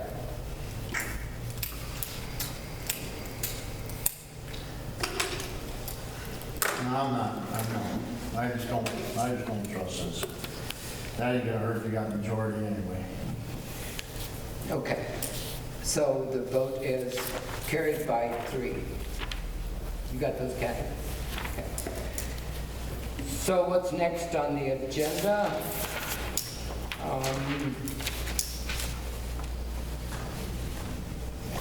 Everybody get a chance to go through the claims? Dawn, you didn't get here to do that, did you? You got to look at them there. The Yeah, claims. wasn't it in our package? Well, yeah. And thing. Oh, yeah, look at that. You've got the claims in your packet. Yeah. But These are just the actual Receipts. invoices if you want to see them. Yeah. But they're there. These are just the invoices.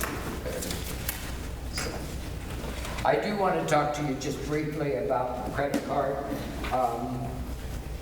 Last month, you approved a payment of $2,000 something for QuickBooks renewal. And when we were on the phone with Eddie that one day, remember, he said, that sounds kind of expensive, even if it is for Can two. you use the microphone since that thing is on? Yep. Thank you. Yeah, and anyway, Eddie said, I think that sounds a little high, but then he goes on, you know. We got another bill, and it's for not quite 2,000. Kathy, do you remember? Is it 15, 18, 19, 1950 something? So we're saying, well, this can't be possible, that we've got 2 of these within a couple of months. So she put a call into it, which is QuickBooks people, and they said, no, we didn't bill you twice. So then anyhow, with their investigation, it looks like the first 2,000 was probably a scam, and how could they had the whole address and the whole da-da-da-da-da. So that's in contention. But we paid it, so that one was paid, and it's this one probably this month that's legitimate. But just so you know, we're working on that to get it straightened out.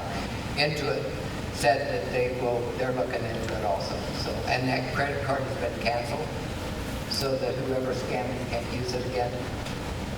And Kathy got the new one today, so she's in good shape.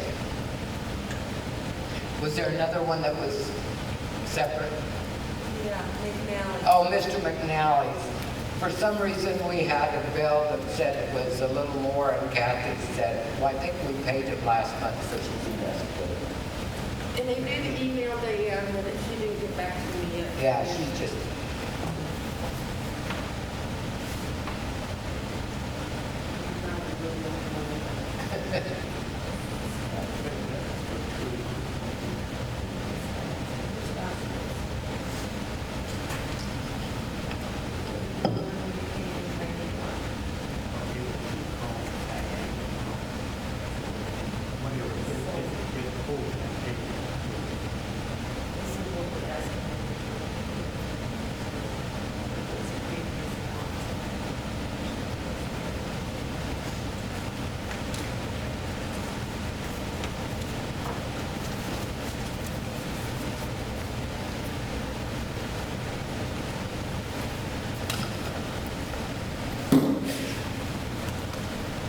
Any questions, any more questions on that?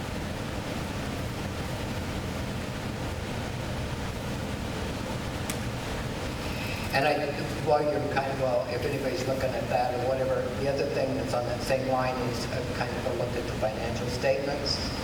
And the financial statements that you got in your packet are kind of through February. Keep in mind that we've been working with Eddie. We've deleted a lot of accounts, and we are overhauling the payroll because apparently the Cafeteria 125 is a program of benefits wherein you get to take that cost off before you pay Social Security and any of those taxes, and apparently that wasn't always done in that program.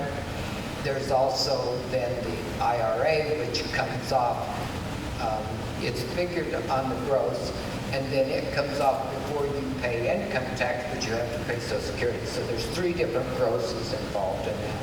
And Lisa made some great headway on that, I think, yesterday or today, and got a couple of them to balance up where they should be. So if we, and she's working with Intuit to see if that can get taken care of. If we don't get it where the computer does it, then we'll just do them by hand and self-enter them or something. Also, you're going to see on those that there's probably some areas in those funds where the general fund is charged because we put that payroll account in there, and we have not got all of the transfers made into that.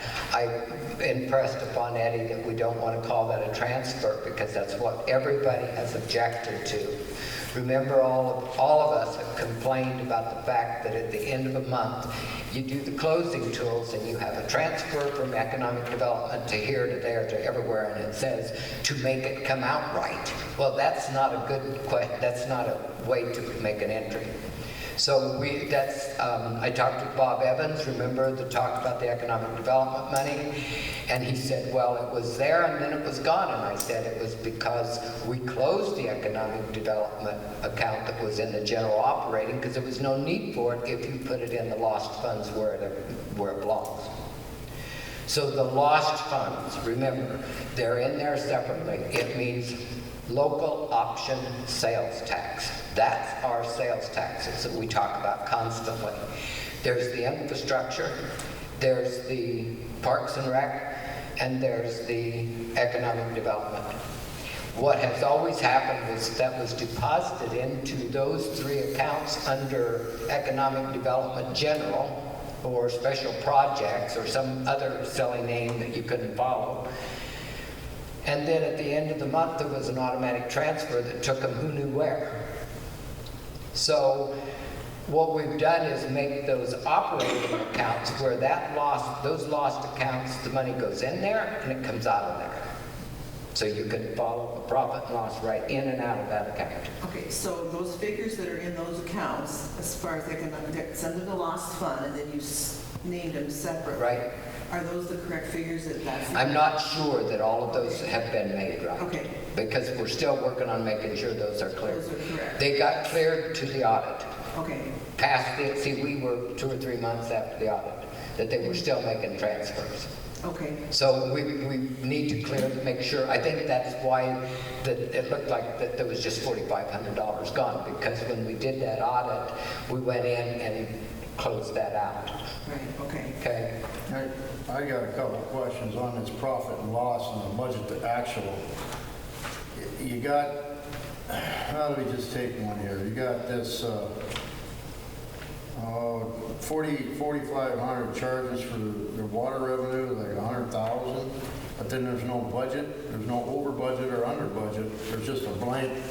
I mean, we can't really give a good decision, and then the water loses, water lost $4,500 and we don't even have wages. I questioned that also, Larry.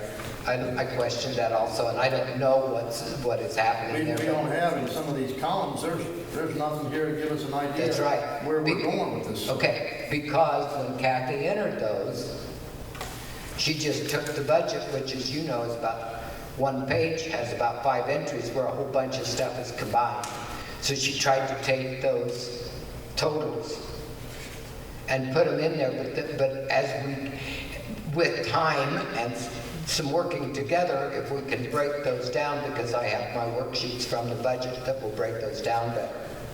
I'm also questioning that enormous amount with water. If we're paying that much for water and losing before we ever pay wages, there's something wrong. This losing water, we don't even have wages in there. We lost $4,500 in 1 month. And then on the sewer, we lost $6,200, and there's no wages taken out, so we've lost probably $10,000 just on the... And we should be making money. I understand that. And I looked at that. And then on this other profit and loss, there's this, on 4430, local receipts, motor vehicle tax, you got, from October to February, you got 0. Then on the budget, you got 30,000.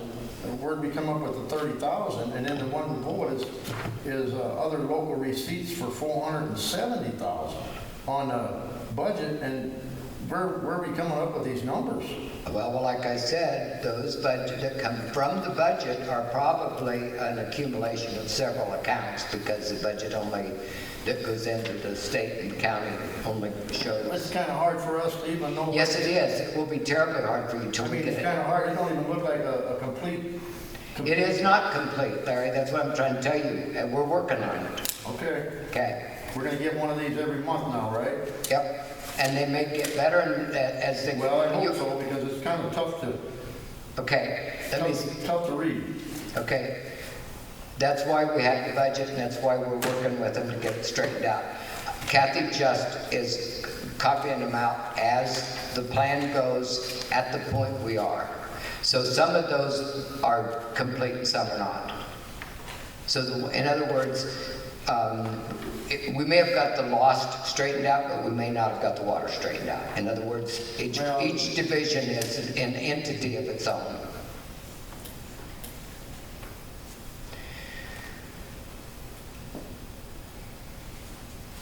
And on 6310, we got debt services, and we got a budget of, we budgeted 110,000. Is that? That's one of those capital expenditures. Is that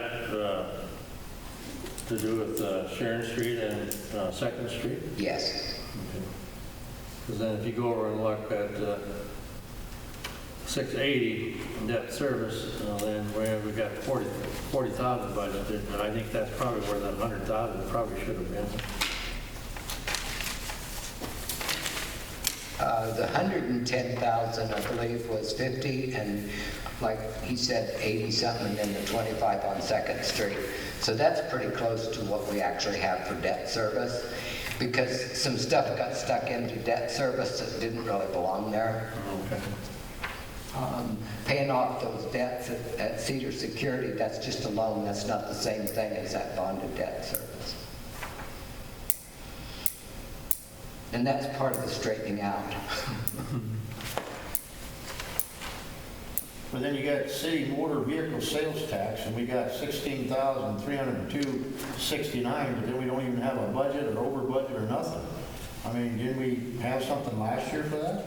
The motor vehicle sales tax? Some of those were incorporated into other accounts, and they've gotten, we're in the, trying to, what I've asked is that we use,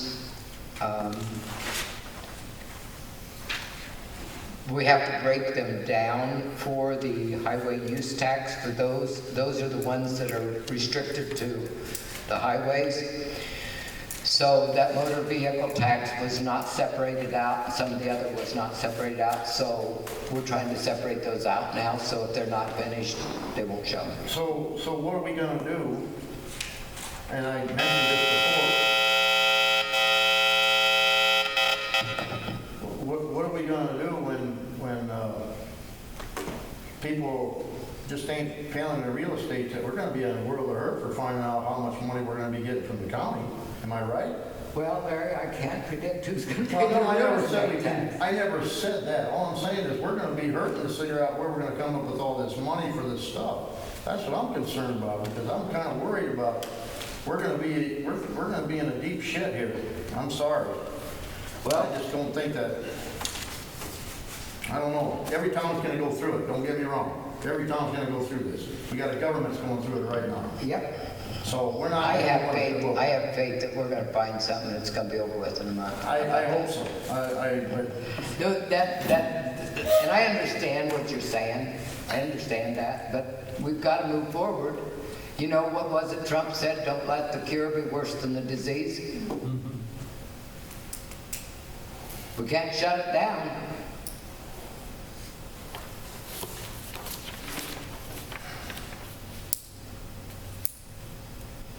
Now, I got another thing to talk about, but I don't know if this is the right time. I should probably wait for this probably. I don't know, we're talking about finances, right? Well, we got to get this money from Wisconsin back to Crofton. and you guys all know what it's about, the swimming pool, that $1 million. We gotta get a set up an account at the bank so we can put that money in Crofton so we have it. That was the suggestion. Well, I think Mr. McNally needs to, and I wrote something out here, so I don't know if this will help you out, Jim, or something. We gotta figure out something with the banker, what kind of account. Jesus, sorry about that. We need to contact them guys and set up an account in the Crofton Bank so we can get this money here and he can get his tax releases, am I right? But that's what I kind of wrote up, thinking maybe we need to get going on this and make sure that money is in, because a lot of people are thinking we're not going to get that money. And I said, wait, we can get that. I would suggest that you turn things over to Jim and let him Well, go. that's why I've given that to him. How about the rest of it? Yeah, I agree. I mean, he's the one that's got to get this thing. Yes. And he's well familiar with trusts and stuff. He can find an avenue maybe that we can. Well, and I think that if we set up this account with that kind of money, we probably should have 2 signatures on the check that whatever's going to be. Don't you agree? At least 2. Two signatures. And just like any other, that's a lot of money for a little town to get, and we want to keep it here if we can, because it's sitting in Wisconsin right now. And Would you give him the name of the young man and all? It's all there. It's Okay. all right here. If nobody has, I don't think we even need to vote for that. I think everybody is in agreement. Let Jim handle that. Okay, thank you. Good. Thanks, Jim and I texted or emailed back and forth on that. I think he's well versed, and my wife has looked into the income tax part of it too. Jim was right on board with everything. Said the very same thing we found out.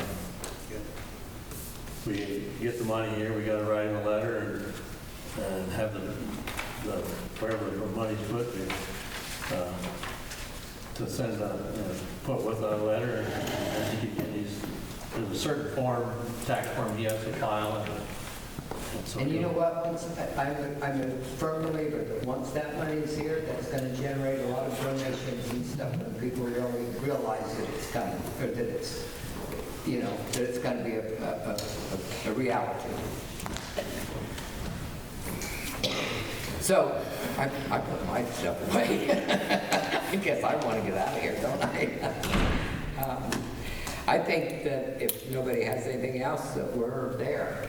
Jim, you have anything you'd like to say? Except for going to executive session to talk about this. Well, Oh my goodness, it's a good thing. You need to approve the claims and the Yes, we need- financials and the minutes. Yeah, we need to a motion to approve the bills.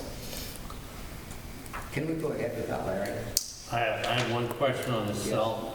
U.S. Cellular, $250, and then U.S. Cellular, $232.52. The 250 is an estimate for what April's bill will be. The exact amount there is the one that was already paid for March. I asked her to list both what we estimate, because we paid our utilities without, as a pre-approved, so they're not late, and then to report what we actually paid. We do the same thing with our wages and stuff. So you're going to have 2 figures there. Okay? Does that make sense? I know this is kind of off them, but I went to work for a different company now, and they actually got timesheets right through the cell phone. And it's through QuickBooks. Yeah, we've kind of looked at a couple of those things. Eddie wants us to do that too, but we got 4 employees, so we've got to look at cost. I don't know what QuickBooks charges, but Right. seems like everybody, all our workers have a cell phone. Pretty much.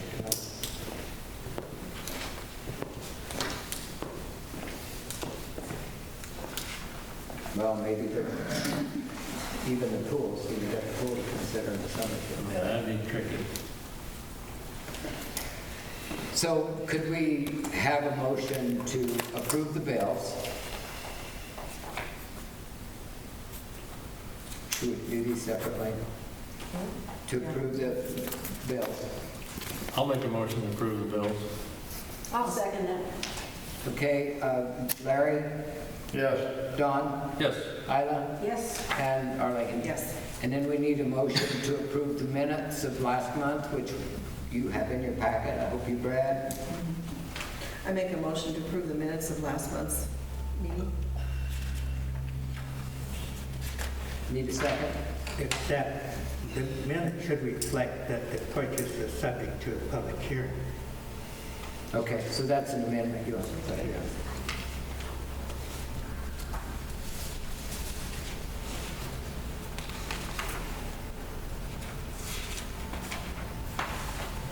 With that correction, go ahead. With that correction, could we have a second? I'll second it. Okay, Arlene Yes. and Isla Yes. and Don Yes. and Larry. Yes. And what's the third one, Kathy? That's it. The financials, did you say? Yeah, financials. Do we need to approve those? Do we need to approve the financials? We've done it before. We've never done it before. The only time we did it was when we changed them with the auditor, when we had to make those changes, then we do it. Okay, so that takes care of all the business, and we need a motion, or we're gonna go into executive. Do we need a motion? Yes, we have offered to settle the, Oh, hang on, we got to get rid of our newspaper man and our clerk. We're gonna go into executive. I will wait outside, so if you get, when you come back, Won't if you take can come us get me. long. Hopefully that won't take us long. Does it hurt for me to make phone calls to people and say, I'd like you to go up and get some beer pizza or something. No, not yet. As long as you feel her out, I don't, I always like to advertise it. Well, it was advertised. I've advertised. It was in the whole thing. All right, then give her a ring. See, and just have her come in on off hours and see what. Okay. I'll make a motion. Wait till Lila gets here and Jim gets back. I love the lawyer. We gotta make a motion to come out of executive session or closed session.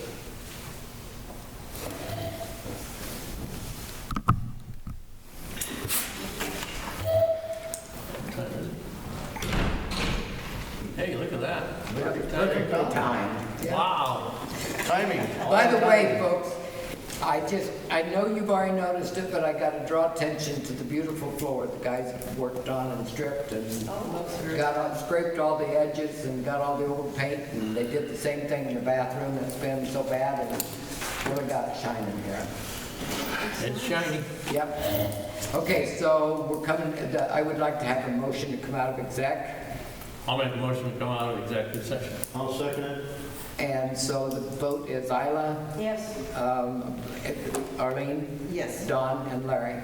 Yes. And after you left, Kathy, because we forgot to 9:02. make that, we did, 9:02. Arlene made a motion to go into, Don seconded, and then the vote was yes, and it went in at 8:48.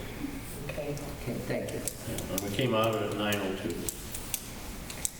So with that in mind, then, we need to, yes, as you know, Patrick Schmidt had filed suit for back wages and vacation and sick leave, and we've been negotiating a settlement with him for the last 2 or 3 months. We have reached a settlement that is acceptable to the insurance company, and we are asking the city council to approve the proposed settlement. And part of the proposed settlement indicates that the terms of the settlement will remain confidential, which means that he cannot divulge what the settlements are, nor can the city or its employees. The only indication the city will have of the settlement is the claims which will be approved to approve the funds, to fund the settlement. Do we have to make a motion to? accept Make a that. motion to Do we have to have approve a- the settlement agreement and release in full.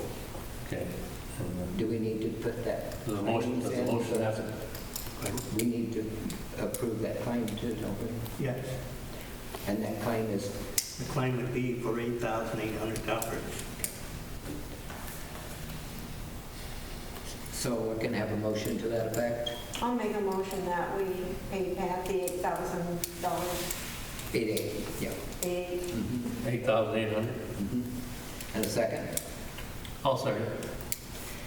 So Larry, Yes. Don, Yes. Arlene? Yes. And Isla. Yep. So that motion is carried. And I think that's the end of the business. So I would entertain a motion for adjournment. I'll make a motion to adjourn. Motion by Larry, second by Arlene. Isla? Yes. Arlene, you did Yes. second that, didn't you? Yes, I did. Yeah, and Arlene is a yes, and Don? Yes. And Larry. Yep. And we are adjourned. And it was a longer meeting. I thought that we had